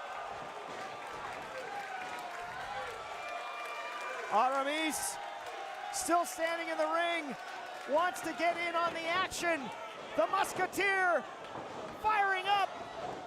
A little elevation sensation from Aramis. Soaring through the air. Now, Tyga taking it to Lupus in there in the cradle. Got him in the pinning predicament. He's got it cinched, but only 2. Measuring him. Took too long. Showed his hand. Did Tyga. And no, able to reverse it. Thought he was going to get flattened there again. Right into the cover. And there's the victory. Tyga debuts and wins it for his team.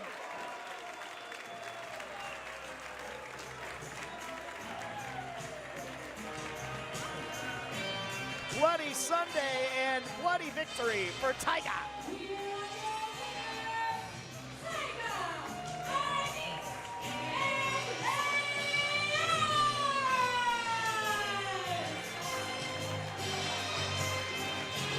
Big time victory for the team of Tyga, Ray Orris, and Aramis. It was insanity as you see some money start to rain down, well earned. After some absolute craziness. Still miles to go, still to come. Our main event, Blackwood Shapiro for the title. International exhibition, Titus Alexander versus Marufuji. We're taking a brief intermission. Come on back for the Coast.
West Coast Pro Wrestling for the Coast. I am James Kincaid, calling all of the action, and a happy May 19th Eve to all of you who celebrate. But we've got so much to come here tonight. Our main event, the West Coast Pro Championship on the line. Kevin Blackwood defends against one of the day ones of West Coast Pro Wrestling. Levi Shapiro finally gets his title shot. Also, an international exhibition for the ages. Marufuji, Titus, Alexander. But before we get to that, I will defer to Katie Scarlett as she sets the stage for our next matchup. Let's light it up for the Coast.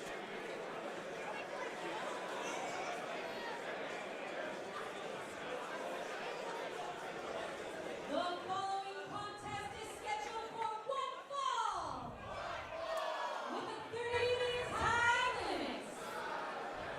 Overseeing this contest is Raphael. Introducing first.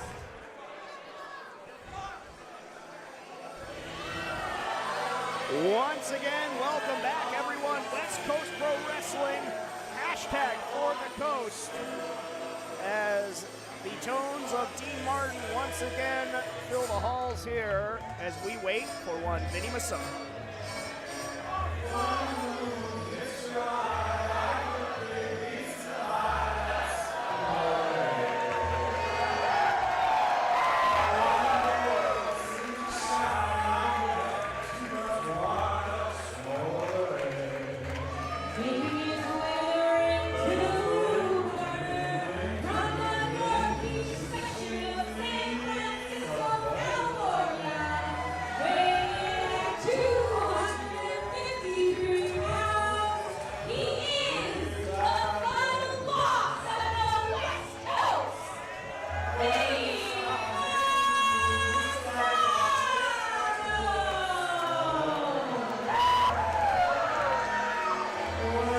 Crowd roared to life, now just overcome with appreciation for the final boss of the West Coast, the OG final boss, Vinnie Masaro.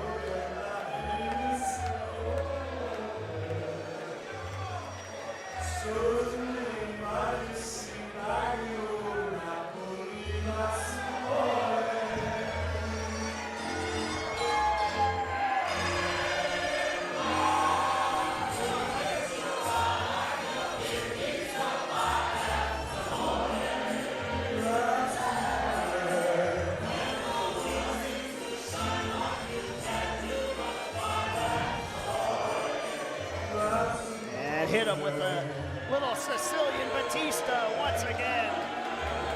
Oh, yeah.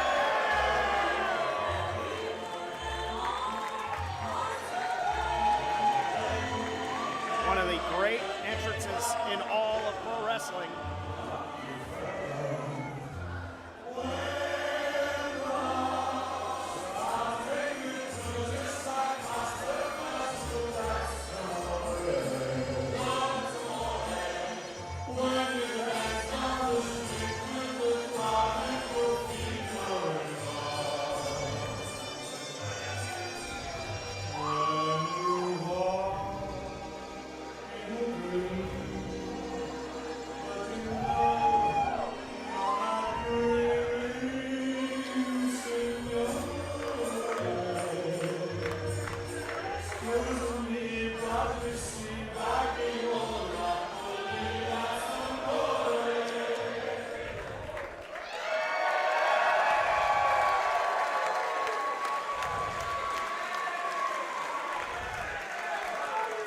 And his opponent,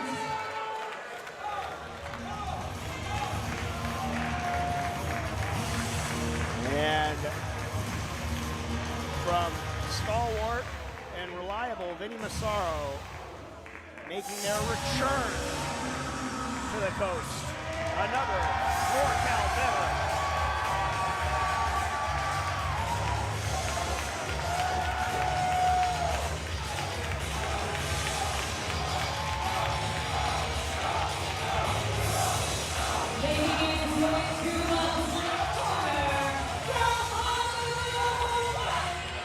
weighing in at 265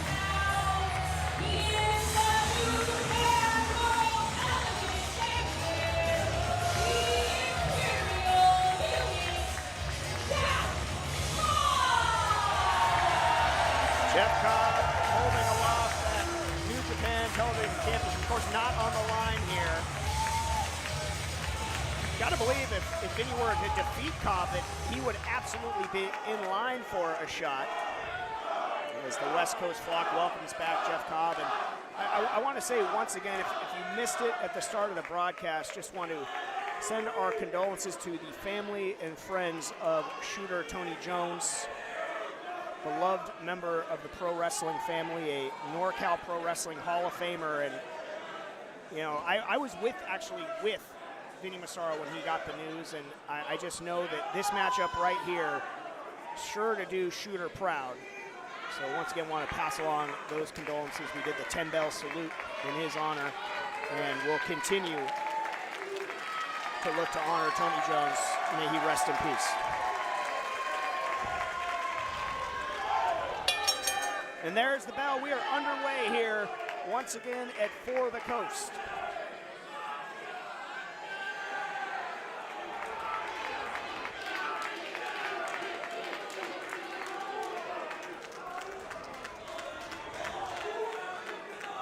Two long-time, again, veterans up here in Northern California, the San Francisco Bay Area.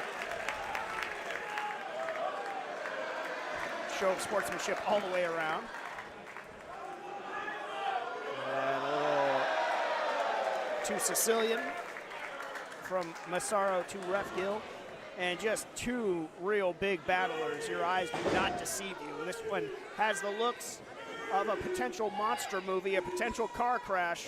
Call it what you will. Who's going to be the baddest bull of the woods in this one?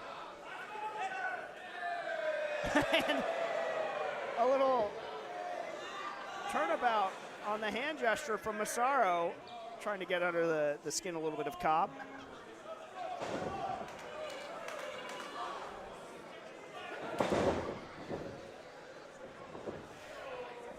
Imperial unit, Jeff Cobb, and he certainly is just an absolute unit.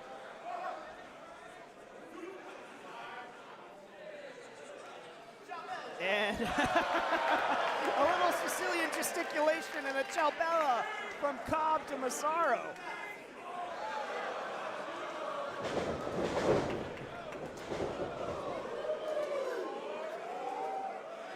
Masaro ran right into the wall there. Jeff says, feel free, try again.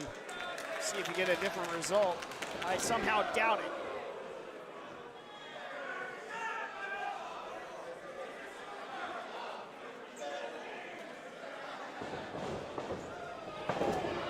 And just colliding again. Neither man really able to make the other budge very much at all.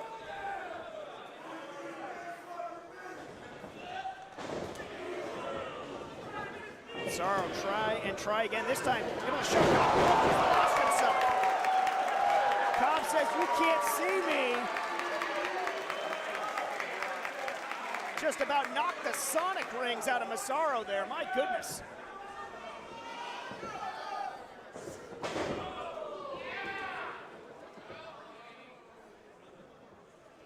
Now Cobb in control.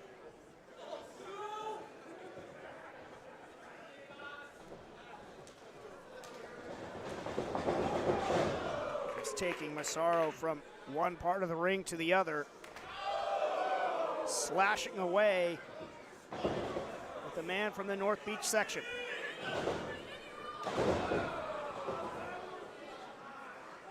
Vinnie down to his knees here in the early going.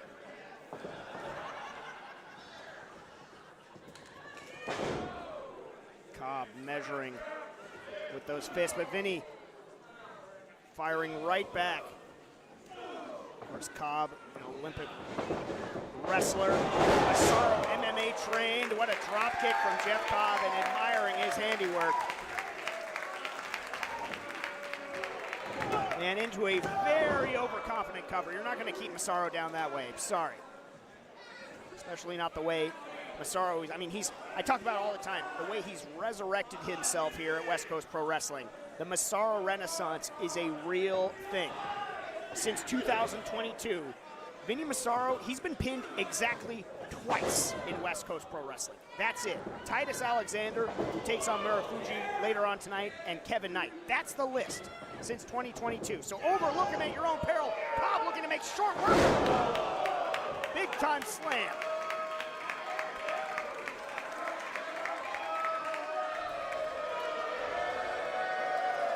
More mockery, and Cobb now trying to show off why he was once known as Mr. Athletic, but nobody at the bottom of the well. Masaro trying to turn the tide. And scores. Does Masaro. Tide could indeed be churning in his favor.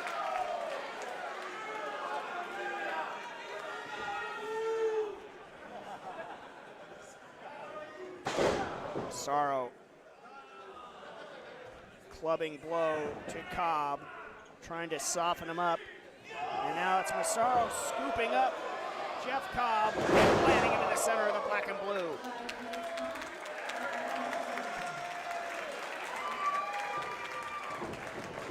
Masaro looking to follow up. Pinpoint elbow there to the heart of Cobb. Yeah, didn't recover, didn't hook the leg.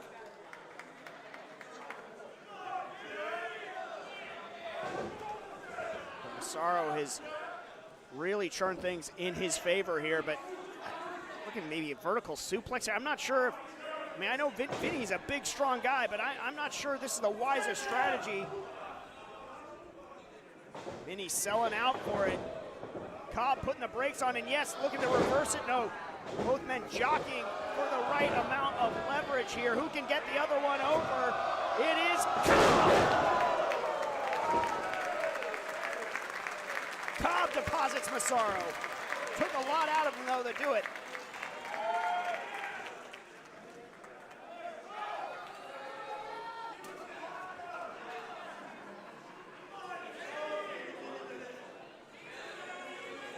Vinnie lying prone. Cobb looking to press the advantage now. Trapping the arm and firing with those elbows. Vinnie once again back down to his knees. More insults from Cobb. Masaro not taking too kindly to that.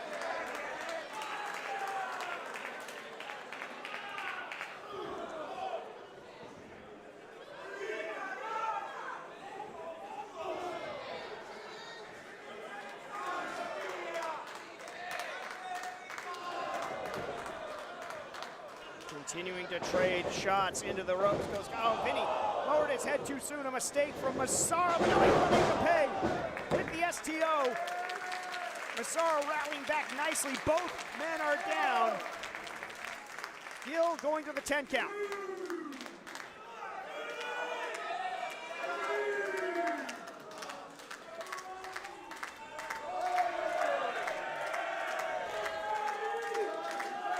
Cobb up to his feet, as is Masaro. Opposite corners.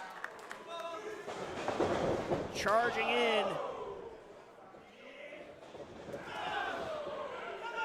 And it's Masaro starting to string together some offense and getting the crowd behind him here.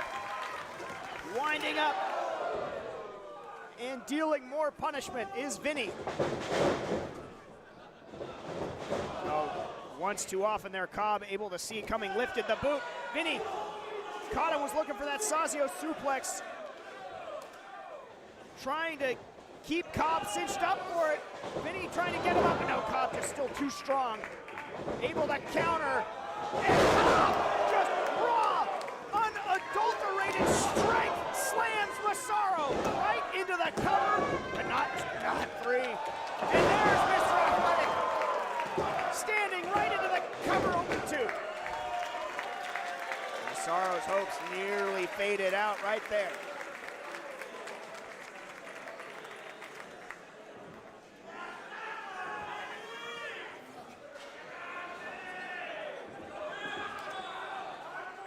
Cobb not done. Trying to launch Vinnie again. Vinnie swinging for those elbows. Went to it once too often. No, Vinnie trying to get Cobb up yet again. And one more time, Cobb counters. Now it's Vinnie able to turn things around, and just an absolute mollywop shot from Masaro has Cobb rocking, reeling, and into the waiting arms. Masaro suplex from Masaro.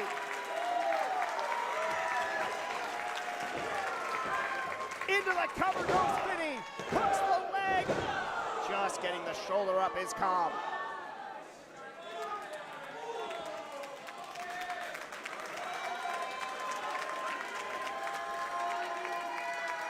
Can't handicap this one, so evenly matched. So much experience between both of these men. Of course, give that edge to Masaro. Give that strength and athleticism edge to Cobb.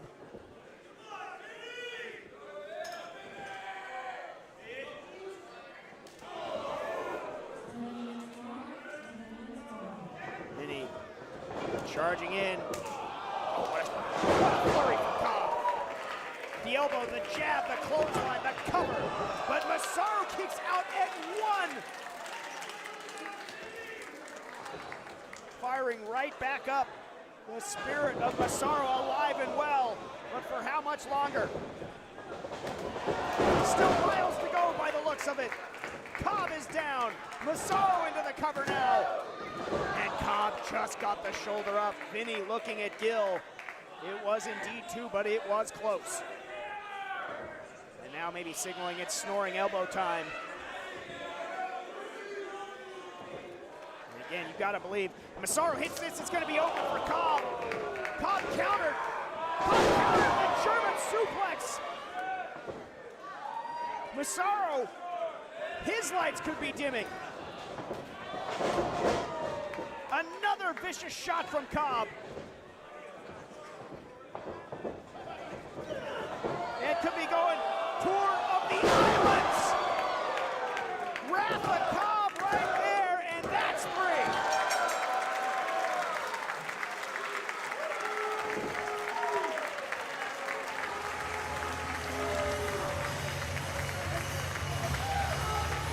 Jeff Cobb able to counter the snoring elbow, and that was the difference.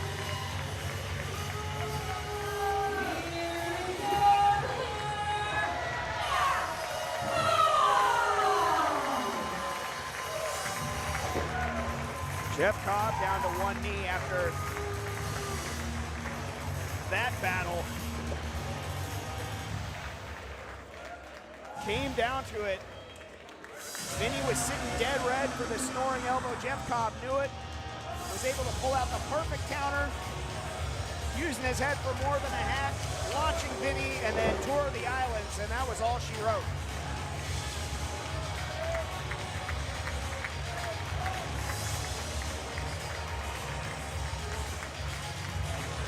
Jeff Cobb, by my numbers here, getting a taste of defeat here in West Coast Pro Wrestling. And he joins a very short list of people that have pinned Vinnie Masaro during the Masaro Renaissance.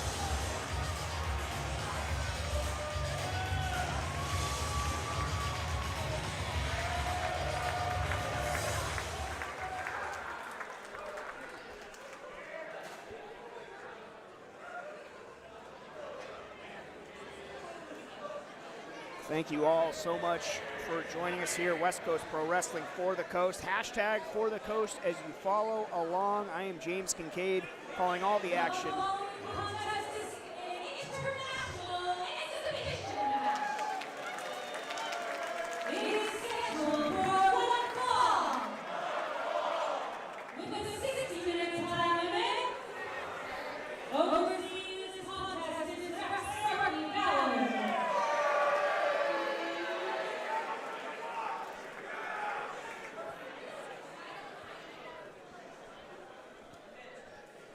Getting set for the international exhibition, one of the biggest matches in West Coast Pro Wrestling history.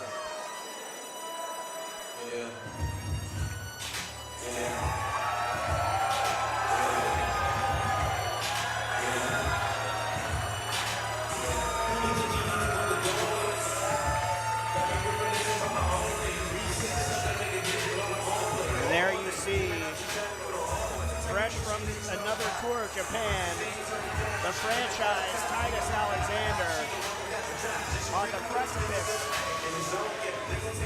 of just an undefinably huge moment for his career as he gets set to take on Marufuji.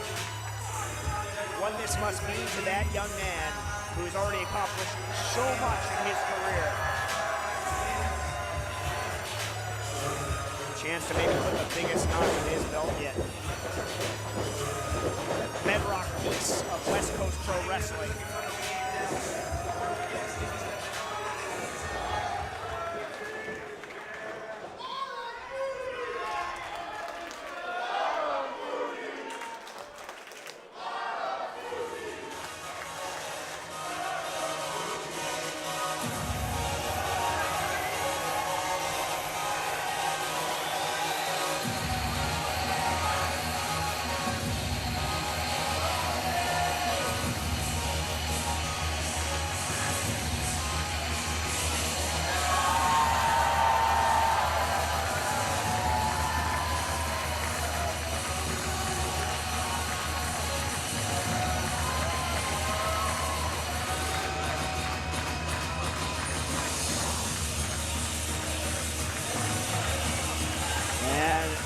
Re-entering the West Coast Pro ring, Marufuji. As the show of respect of the streamers come raining down, absolutely deserved. The atmosphere is electric here in San Francisco. And the action between these two, I'm sure, will be frightfully hectic when it gets going in earnest. The following contest is an international exhibition match. Introducing the challenger in the blue corner from Sacramento, California. 5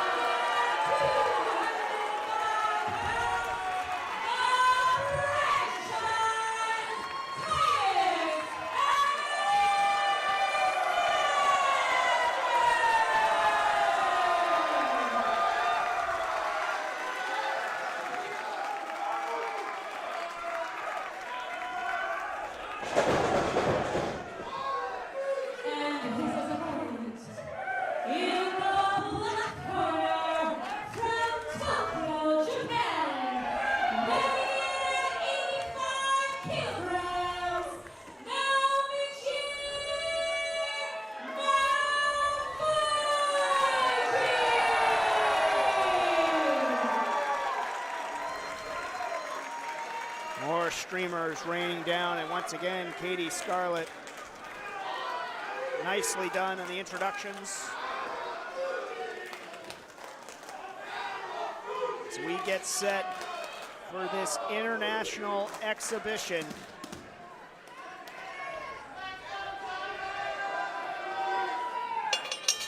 There's the bell, we are underway.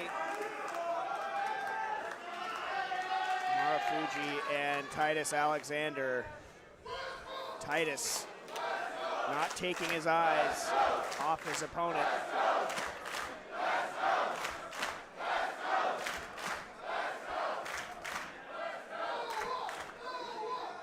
Titus outstretching the hand.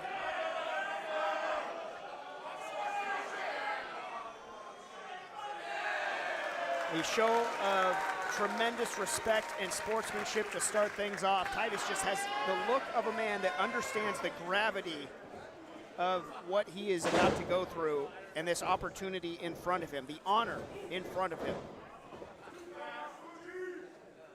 To battle with a legend, an icon that can still go in Marufuji.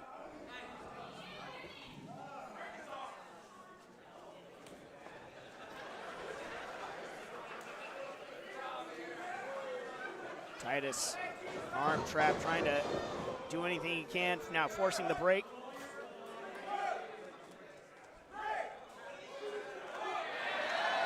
And a little gamesmanship from Marufuji.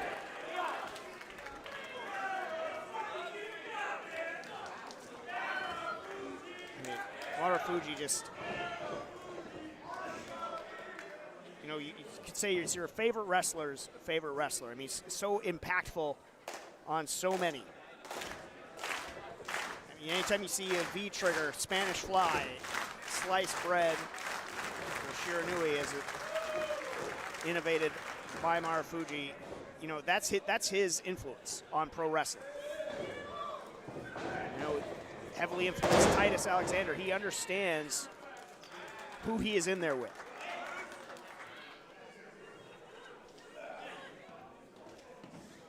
And Titus trapping the arm of Marufuji now.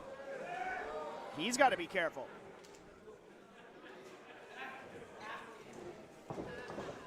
Taking the legs, Titus once again.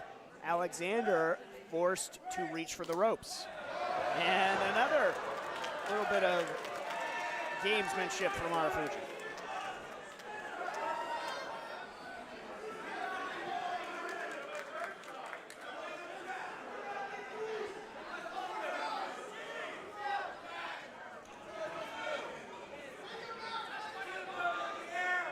Titus still at the drawing board, trying to find any sort of weakness or opening.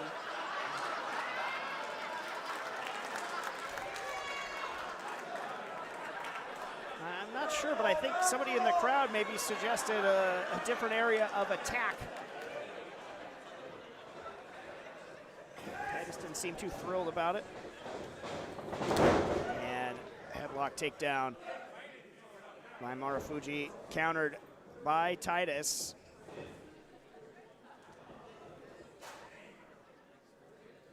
Just some great, solid wrestling here in the early going.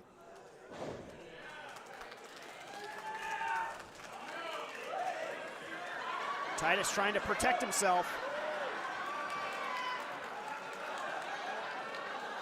And feigning the attack at the chest there. No more games from Marufuji, taking the head once again of Alexander.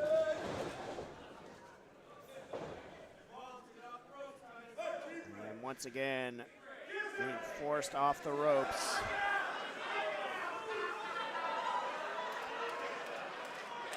And this time it's Titus playing games.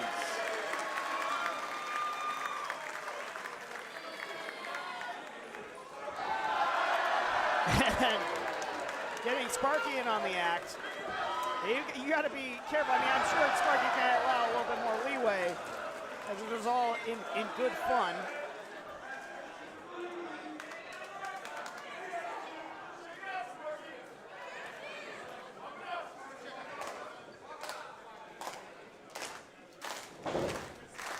Resuming the pro wrestling here. Again, into the ropes.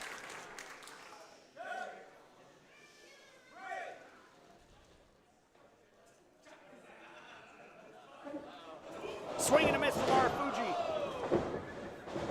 Titus looking to make a pay. Starting to show off his acrobatic skill. Marufuji able to put the brakes on. Nobody home for Titus. Going spine first into the center of the ring.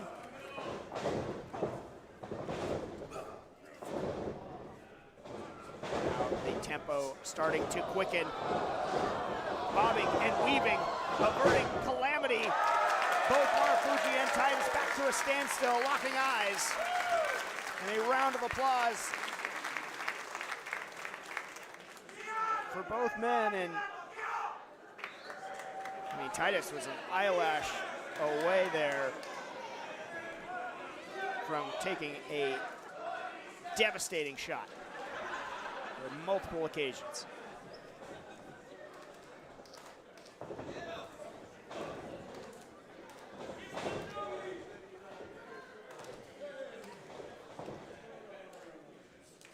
Titus now, he who's taken over Marufuji.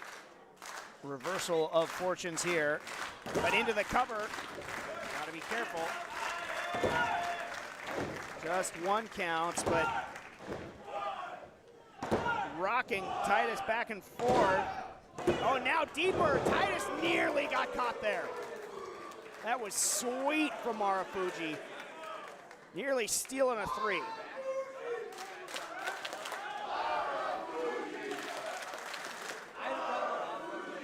Crowd getting behind Marufuji, the genius of the art.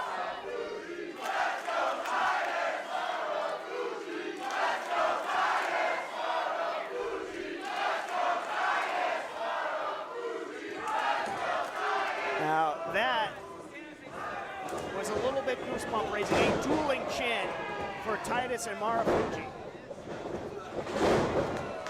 Titus again upping the tempo, and again able to evade, and now scores with that majestic drop kick, and he is fired up, fist pumping. Titus Alexander scores the biggest shot thus far of the matchup, but it's got to stay on, goes into the cover, making Marufuji expel some energy on the kick out there.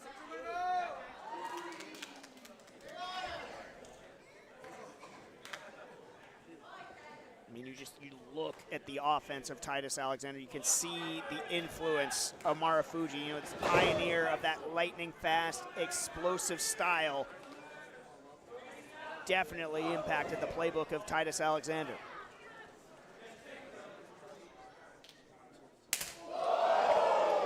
Lighting up Marufuji now, and defiant.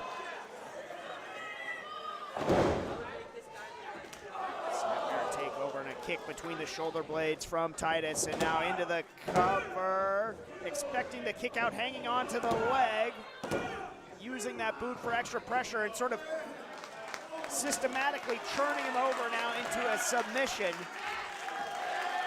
and going for some style points. That is some tried and true Titus Alexander. He is a confident young man, and there's a reason why. I mean, there's no really any debate about it. The greatest West Coast Pro champion that we have had so far. Record for title defenses at 11, 371-day reign. That's the record for outside of the pandemic. And he is looking great right now. And there gets Marufuji getting some serious height on that stump.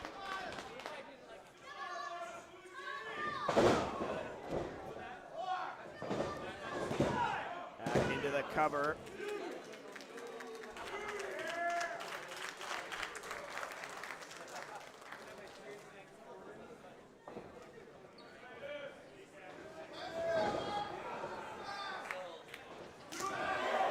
Marufuji trapping that arm, chopping away. Titus looking for that springboard. Marufuji cut him off at the pass with malice of forethought.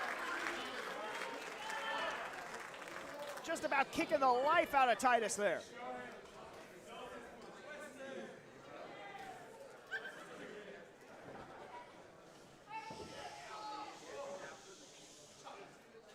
Oh my God, what a shot.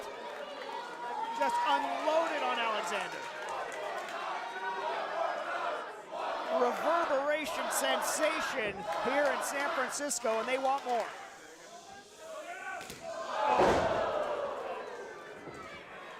Caving in the chest of Alexander and sending him to the outside.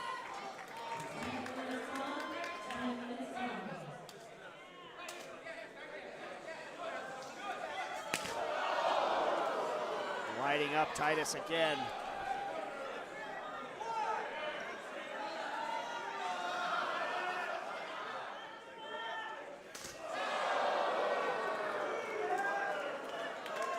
Titus can't keep eating these shots from Marufuji.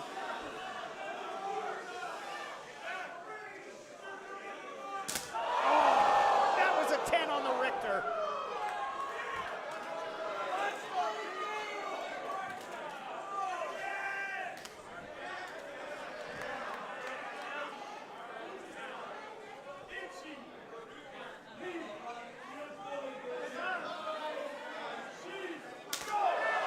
Again and again and again, Marufuji just wearing out the franchise right now. Oh! And Titus might just have hit the road to dreamland. He's out. Tag him, bag him. I'm sure Titus gonna be able to continue. What a shot.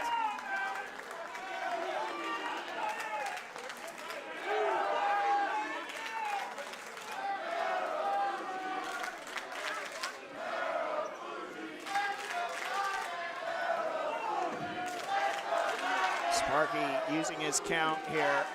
Titus has got to beat the count of 10, is able to do so. I thought the lights have been completely dimmed by Titus. Credit his resolve. And again, that is why he was such a fantastic champion. But it doesn't change that he's in the deep water right now, and there is a lot of blood in said water.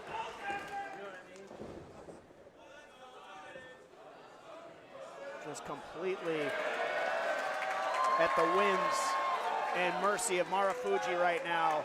And there is no mercy. None to be had.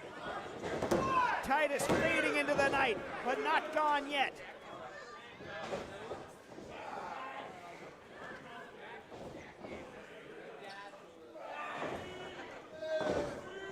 Marufuji just trying to choke more of the life. Now going that neck breaker, expertly done.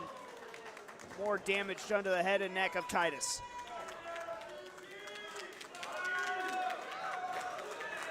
Reaching out for the ropes, it seems, is Alexander, looking for any type of sanctuary. He is in the furnace of affliction right now, folks, that's for sure.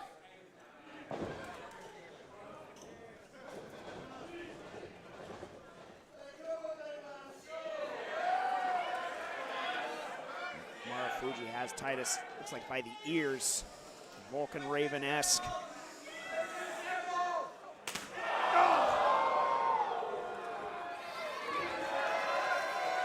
Titus just being absolutely wore out here. I'm sure Titus has hit an offensive maneuver since that drop kick. Feels like another lifetime ago. And there it is, now Titus coming to life. Titus looking maybe, let's go sweet time driver there. Titus starting to get going, handspring, this time connects. Titus hit the handspring, grabbing out of the hat, gonna get the three, no! Razor close to the three, you could see Titus wanted it, didn't get it, but still going. Starting to press the offense as Titus right back into the cover. See on his face was almost praying that would be three. Titus has taken a beating and expended a lot of energy to get back into this matchup and rally.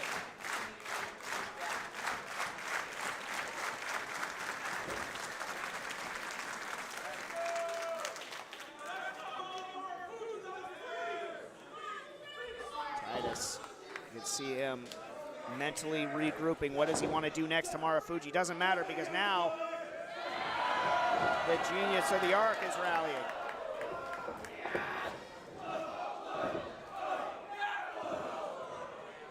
Back and forth they go. Trading strikes, the kicks to the head, no defense from Titus.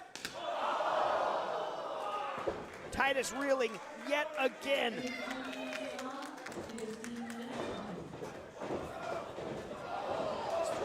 Titus able to counter. Titus with the package backbreaker. Throwing caution to the wind, into the cover, and nearly, and I mean nearly, had Marufuji for three there, pleading with Sparky that it was three. Hand did not come down before the shoulder went up.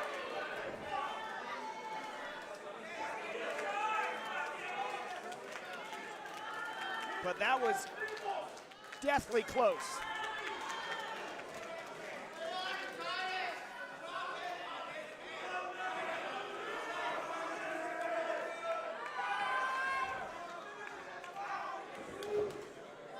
Titus staggered still.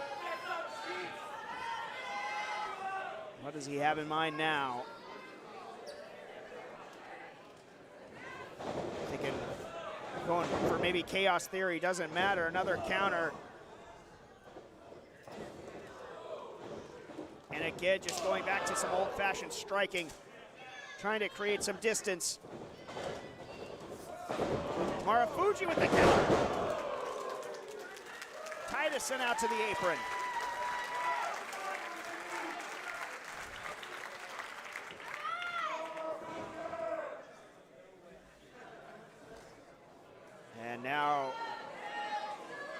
Marufuji looking to resume hostilities and duel on the apron. This is incredibly dangerous.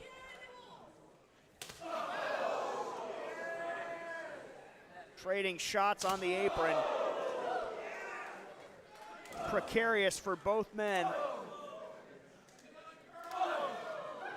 Who's gonna get the better at this exchange? Right now it's looking like Titus.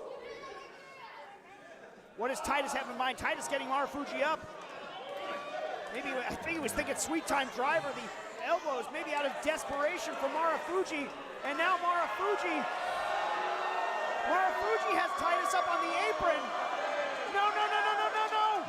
No, mercy! Face first, spiking Titus from the apron to the outside. Nasty landing. Just a brutalizer from Marufuji for the franchise.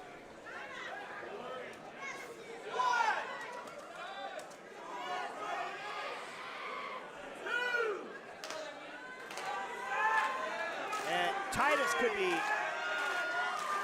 I mean, just seriously hurt. That was nasty. Savage stuff.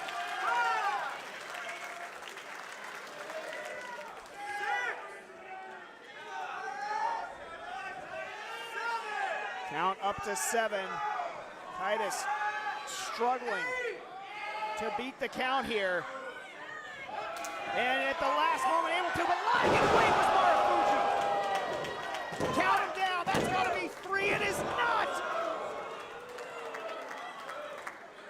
Somehow Titus still offering some resistance, even after everything he has endured. Titus made of some serious sterner stuff here. And not only enduring, but offering back once again. Calamity awaiting the franchise. Now both men are down.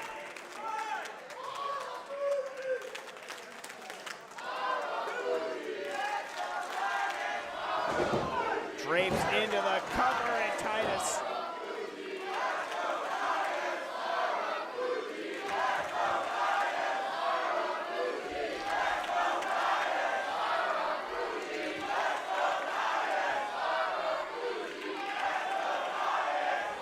The dueling chants again.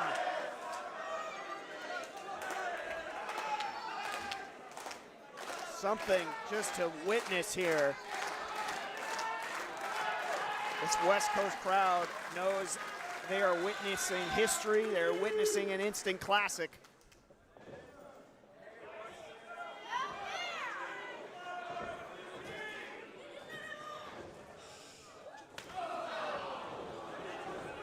Titus still refusing to say die.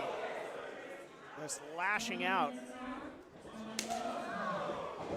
But for how much longer can he even just stay standing up? Every swing he staggers.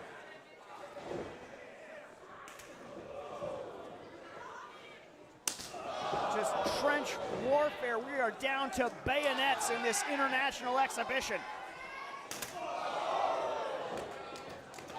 Oh, what a shot. Titus offering back. And the knee. And from Titus. And once again, both are down. And West Coast Rock, won't you lend your lungs to me?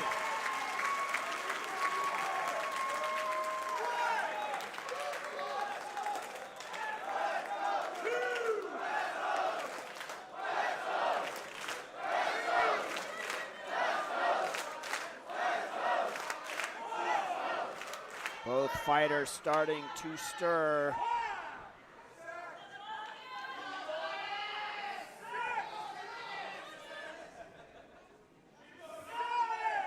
Up to 7. Marufuji up first. And measuring the franchise. Or maybe lying in wait was Titus.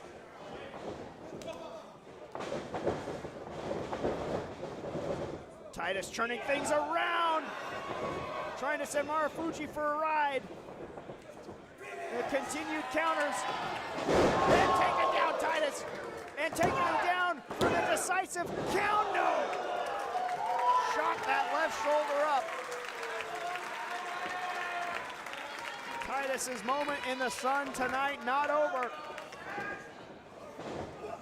Marufuji looking Shiranui perhaps. Now Titus looking Chaos Theory, the big ugly, he hits it. Titus has it, Titus gonna get the three here, no! Last, and I mean last, possible shred of a second.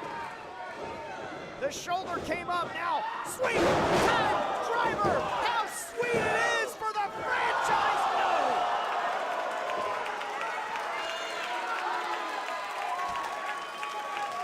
I thought that was all she wrote, but we still apparently have a little more to write in this book, in this battle, this international exhibition that has more than lived up to its billing.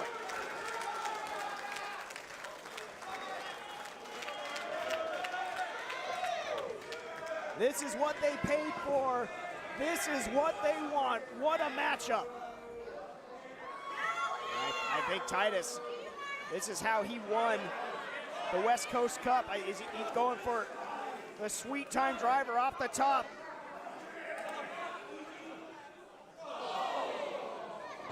Fuji stopping whatever Titus had in mind. And the knee. Maybe KOing Titus there. 3 count coming down, no.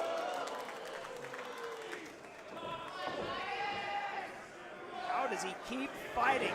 The onslaught, and there it is! Slicing Titus up there and into the cover, but still not enough to get 3. Now Shiranui, not enough to keep Titus down for 3.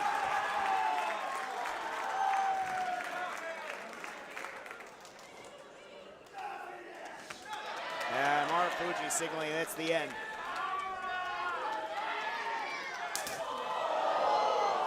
But still, ever the defiant franchise. Not going quietly, but had his head just trapped and thrown there. Marufuji finding big time purchase. Kill the lights. No!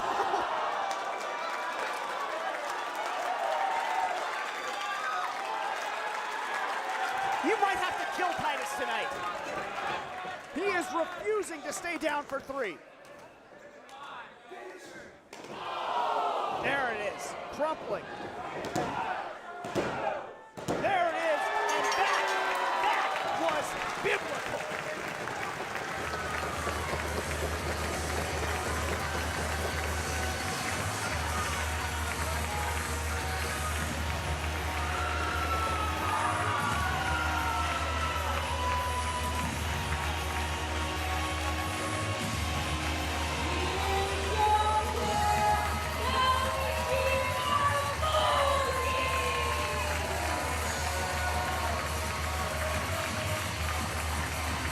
Marufuji wins the international exhibition. Titus Alexander, though, showed exactly what he was made of and more. Staggering to his feet. That even defies belief.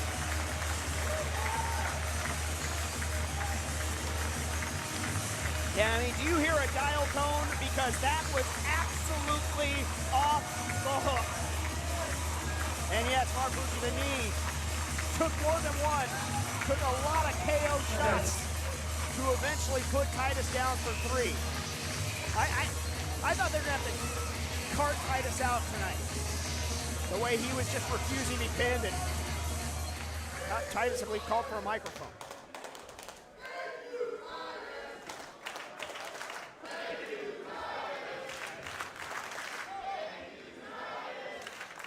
No. It's not a thank you. It's a thank you.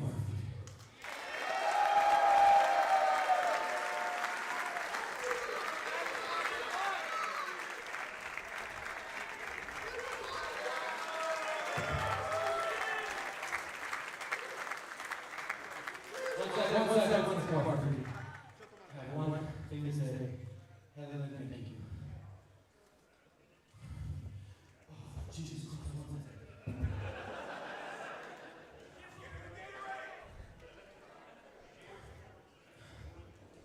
Technically, we are 1-1.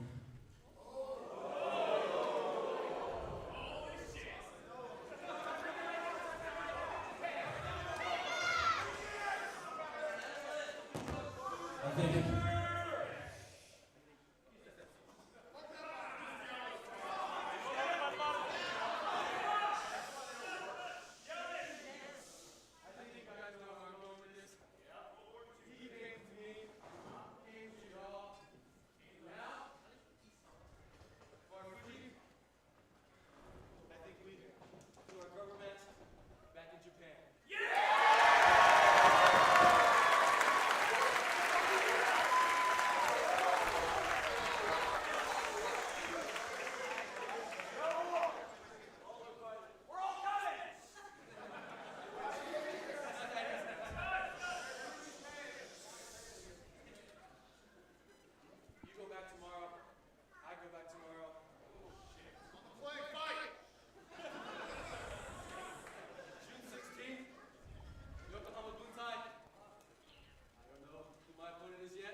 Classy move by Titus Alexander, and asking for the rematch in Japan. Can't wait for that.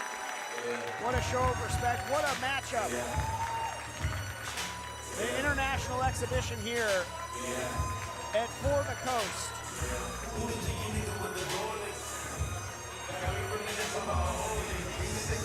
Titus Alexander suffered a defeat. Don't have to like it.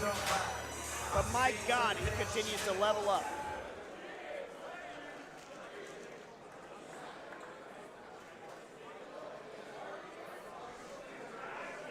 But folks, as we finish that international exhibition, that can mean only one thing. It is main event time here at West Coast Pro Wrestling, here at For the Coast.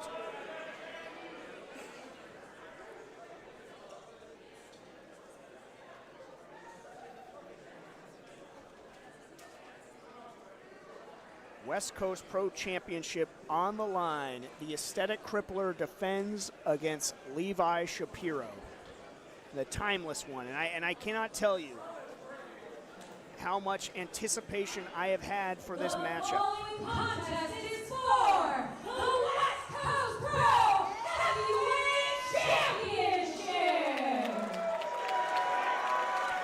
It is scheduled for one fall with a 60-minute time limit.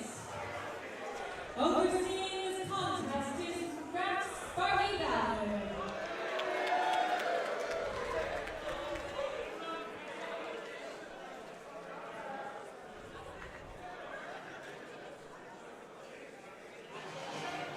I have had this show, this match, the anticipation I have felt has washed over me like no other match that I have prepared to call in my career. And it is because of that man, the challenger, Levi Shapiro. You talk about the name of this show, For the Coast. There has been no one from day one that has been more for the coast than that man, Levi Shapiro. I'm getting goosebumps just talking about it.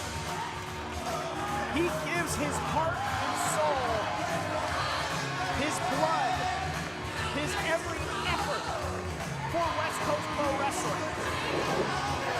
He has done it from day one. He has done it from being sidelined by injuries, sidelined by self-doubt,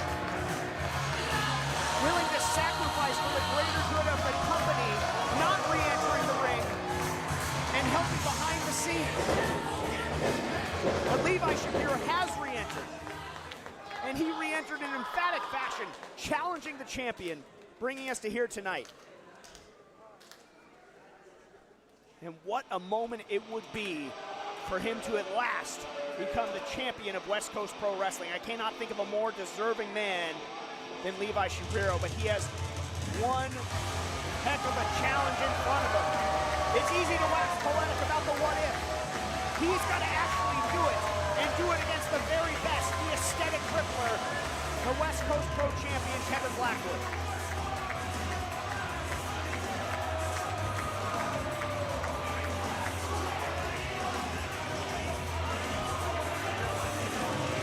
The brash, the egomaniacal, the underhanded Kevin Blackwood. Something changed in Kevin Blackwood. He came out here to the West Coast, bet on himself, found a great degree of success, but was always knocking on the big one. And then at some point decided to turn his back on the fans and everyone that had supported him. Ultimately, I guess, to his ends, became champion. And to once again set the stage, I give way to Katie Scarlett.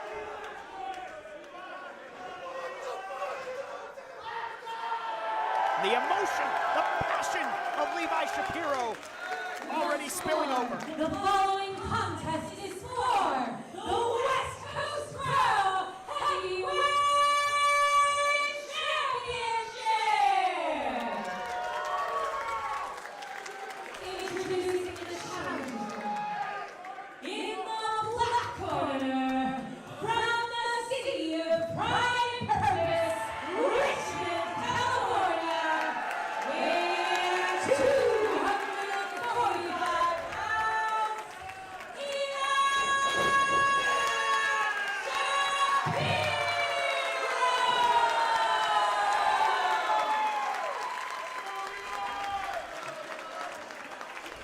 and his opponent in the blue corner from Buffalo, New York, weighing at 187 pounds, the aesthetic crippler, your West Coast Pro Heavyweight Champion,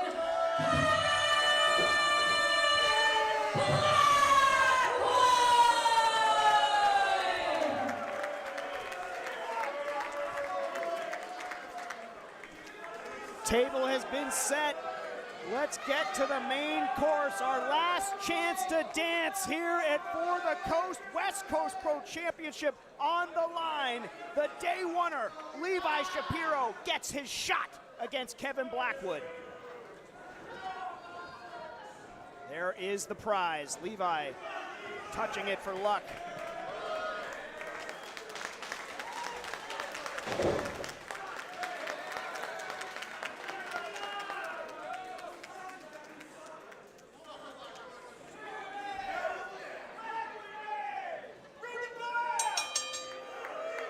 There is the bell, main event underway. Levi Shapiro not intimidated by the champion.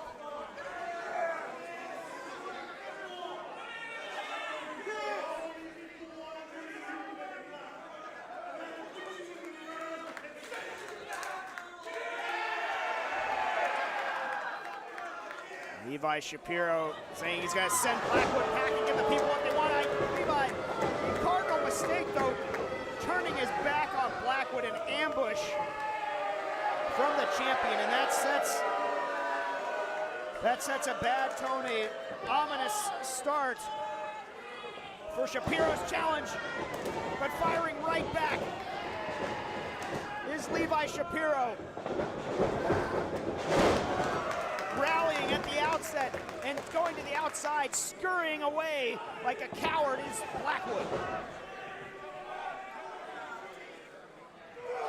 Shapiro looks as focused and passionate as I have ever seen him. I've gone up and down the roads with Levi Shapiro.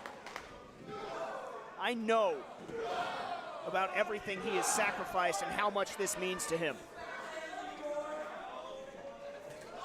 I do my best to remain objective, but it is hard to do so when you're talking about this man and everything he's given to this company and to this business.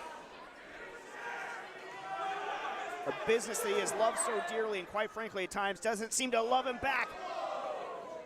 But that's all over now as he challenges for the championship.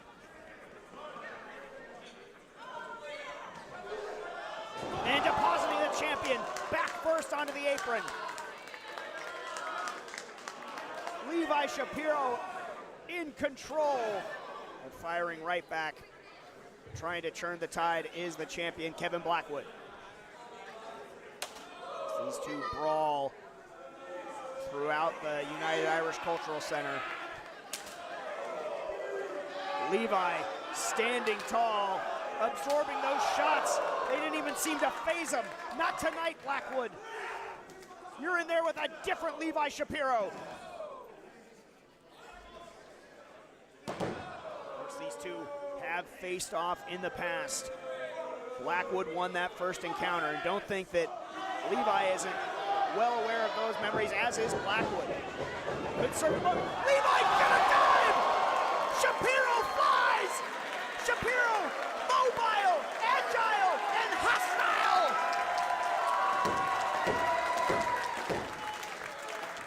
What won't Levi do tonight to win the championship?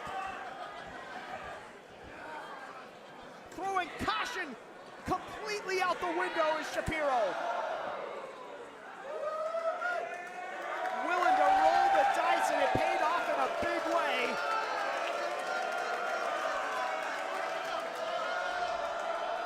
No, Shapiro took too long. Was winding up, taking the lap. Blackwood able to rally. He's the champion for a reason. Take nothing away from the aesthetic crippler. And now, turning things around on Shapiro is Blackwood.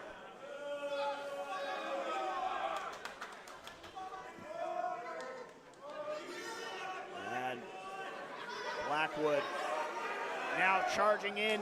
Shapiro able to rally. Kevin Blackwood, Shapiro says he'll see you in hell. And he'll save you a seat. No, the counter. Onto the floor of the Cultural Center. I just jinxed Shapiro. You get a look. The nasal dilator there of Shapiro. Again, I mentioned the injuries. Has had to have reconstructive surgery multiple times on that nose to help with his breathing. Keep an eye on that as this one goes along.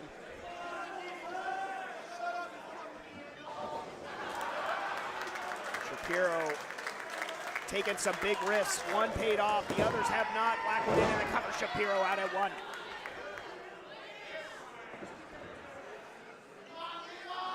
This means so much to Levi after being sidelined at West Coast Pro for about a year and a half. Returned at West Coast wasted and laid down this challenge after the successful main event against Jaya Jewel. And Levi absorbing those shots from the champion now.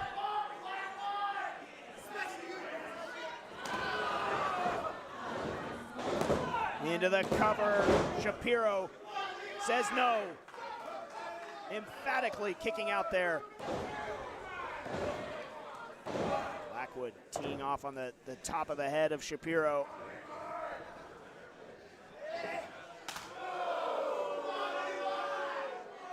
The striking ability of the champion on full display right now.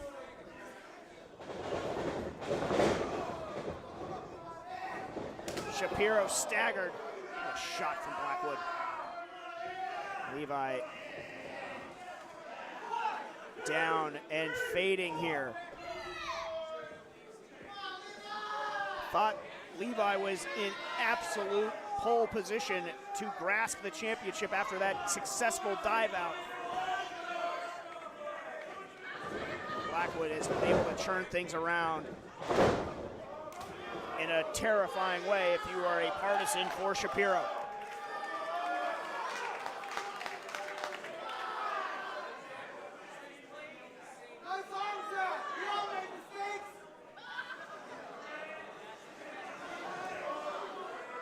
Blackwood toying with the challenger at this moment, but that is a big mistake. Shapiro absorbing more of those shots. The drive of Levi Shapiro making him impervious to the offense of Blackwood, and now Shapiro stringing it together, but taken down again by the champion.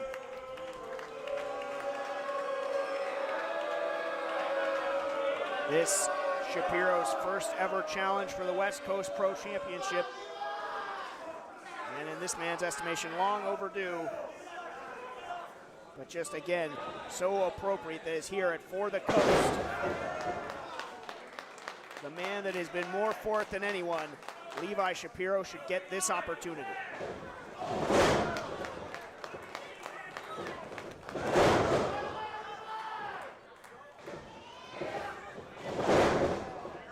Ducking out of the way, sidestepping was the champion. Boos raining down, this crowd desperate for a Shapiro victory. And there's the counter! Time-tested power slam from Shapiro. Needed that in the worst way. Not able to follow up as of yet, but big-time counter. Shapiro really needed that. Crowd getting behind the challenger. 12-6 on the elbow. The double axe with the discus for emphasis. Blackwood lowered the head too soon. Can't make a cardinal mistake against a pro like Shapiro. Made him pay with a swinging neck breaker.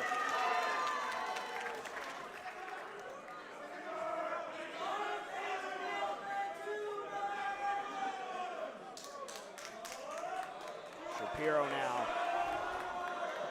could be going for that fist. Pulling the pin, squeeze the handle, blow out the candle. Cover him, Levi. And Blackwood just gets the shoulder up.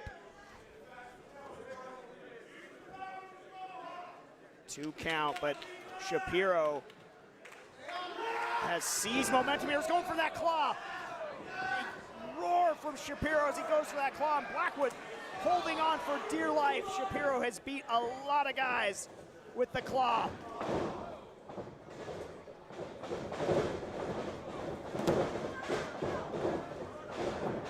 Oh, he caught him again, another power slam. Shapiro just letting it rip in there right now. Taking it to Blackwood. And signals for it again, he's got the claw. Shapiro, how appropriate would this be for Shapiro to win the title with the claw? Blackwood forcing the break. And now just unloading on Shapiro. Sparky pulling him off. Saw the rain of Blackwood flashing before his eyes.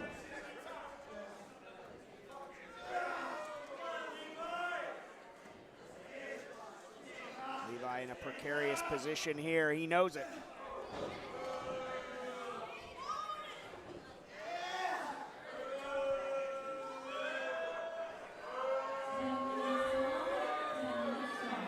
What does Blackwood have in mind here? Shapiro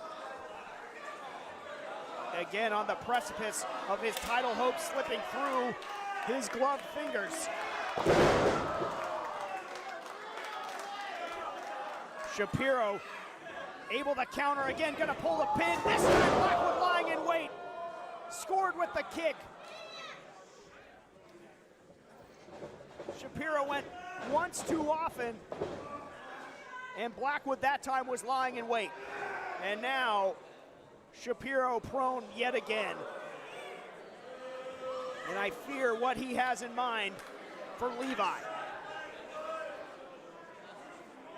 Got him in the launch position. Can Levi counter again? No, Blackwood! The super back suplex there flattens Shapiro. And it's gonna retain the championship here. Valiant effort. Now Levi's still alive! Levi's still in this matchup. But for how long? Wasting no time. Blackwood going back up top. The double stomp. The double stomp. And again, valor from Levi, but just too much to overcome. No! Shapiro, are you kidding me? Levi kicks out again, refusing to be denied.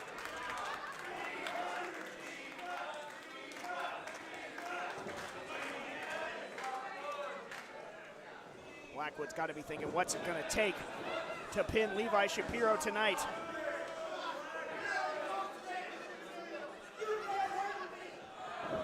He's starting to talk trash. That's, I believe, frustration and desperation from the champion.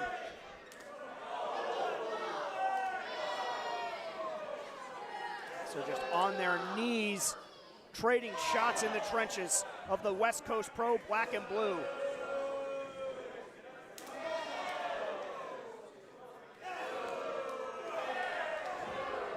Fighting their way up to their feet, trading shots. I normally wouldn't be one to suggest trading strikes with Kevin Blackwood, but tonight Levi Shapiro looks like he was acquitting himself brilliantly.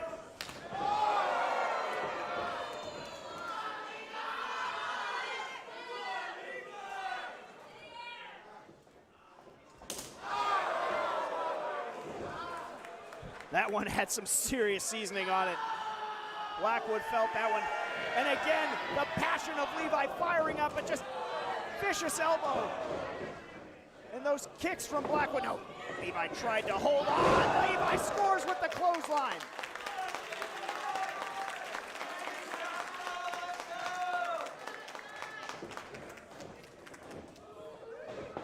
Levi, the discus. Hit it. Levi, he's got the claw again. Levi has got that claw locked in. The claw suplex. Levi hit the claw suplex. Cover him, Levi. Cover him. Make history. Become champion for the coast for the win. Timeless Levi Shapiro. No, Sparky'd say the foot was on the ropes. I thought Levi had it. Thought we had a new champion. Levi thinks he has. Like, miscommunication. Oh no. Levi celebrating. But it's not over yet. It's not over. I think Sparky finally delivering the message here. It's not over. Oh, a haluva kick. Blackwood just caught Shapiro with the haluva. Now the brainbuster. No. No, come on. No, no, no, no. From the dream come true to a waking nightmare. Heartbreak. No. No. Shapiro had it won, but what a cruel, heartbreaking ending. Shapiro had the match won. Here is your winner, and still heavyweight champion,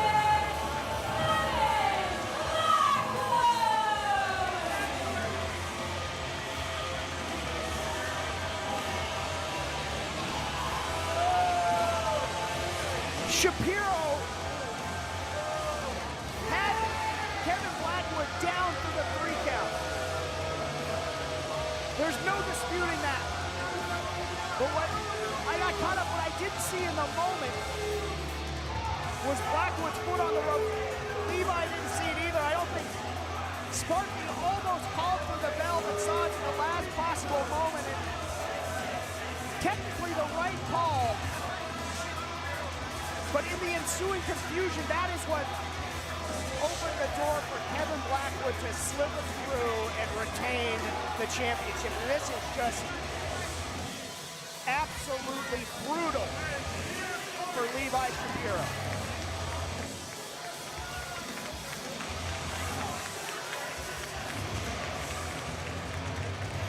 The man from day one. It was going to be the storybook ending here For the Coast. Never wanted anything so badly for a competitor. Levi, the man from the city of pride and purpose, has that in spades and showing it right now and showing his appreciation to this crowd. That is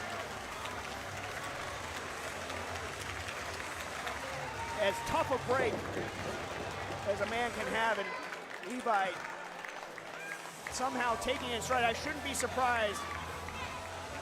The measure in quality of that man, the challenger, Levi Shapiro, and I pray there will be other nights and other challenges, certainly deserved, but not to be here at For the Coast. That is going to do it for us here at West Coast Pro Wrestling For the Coast.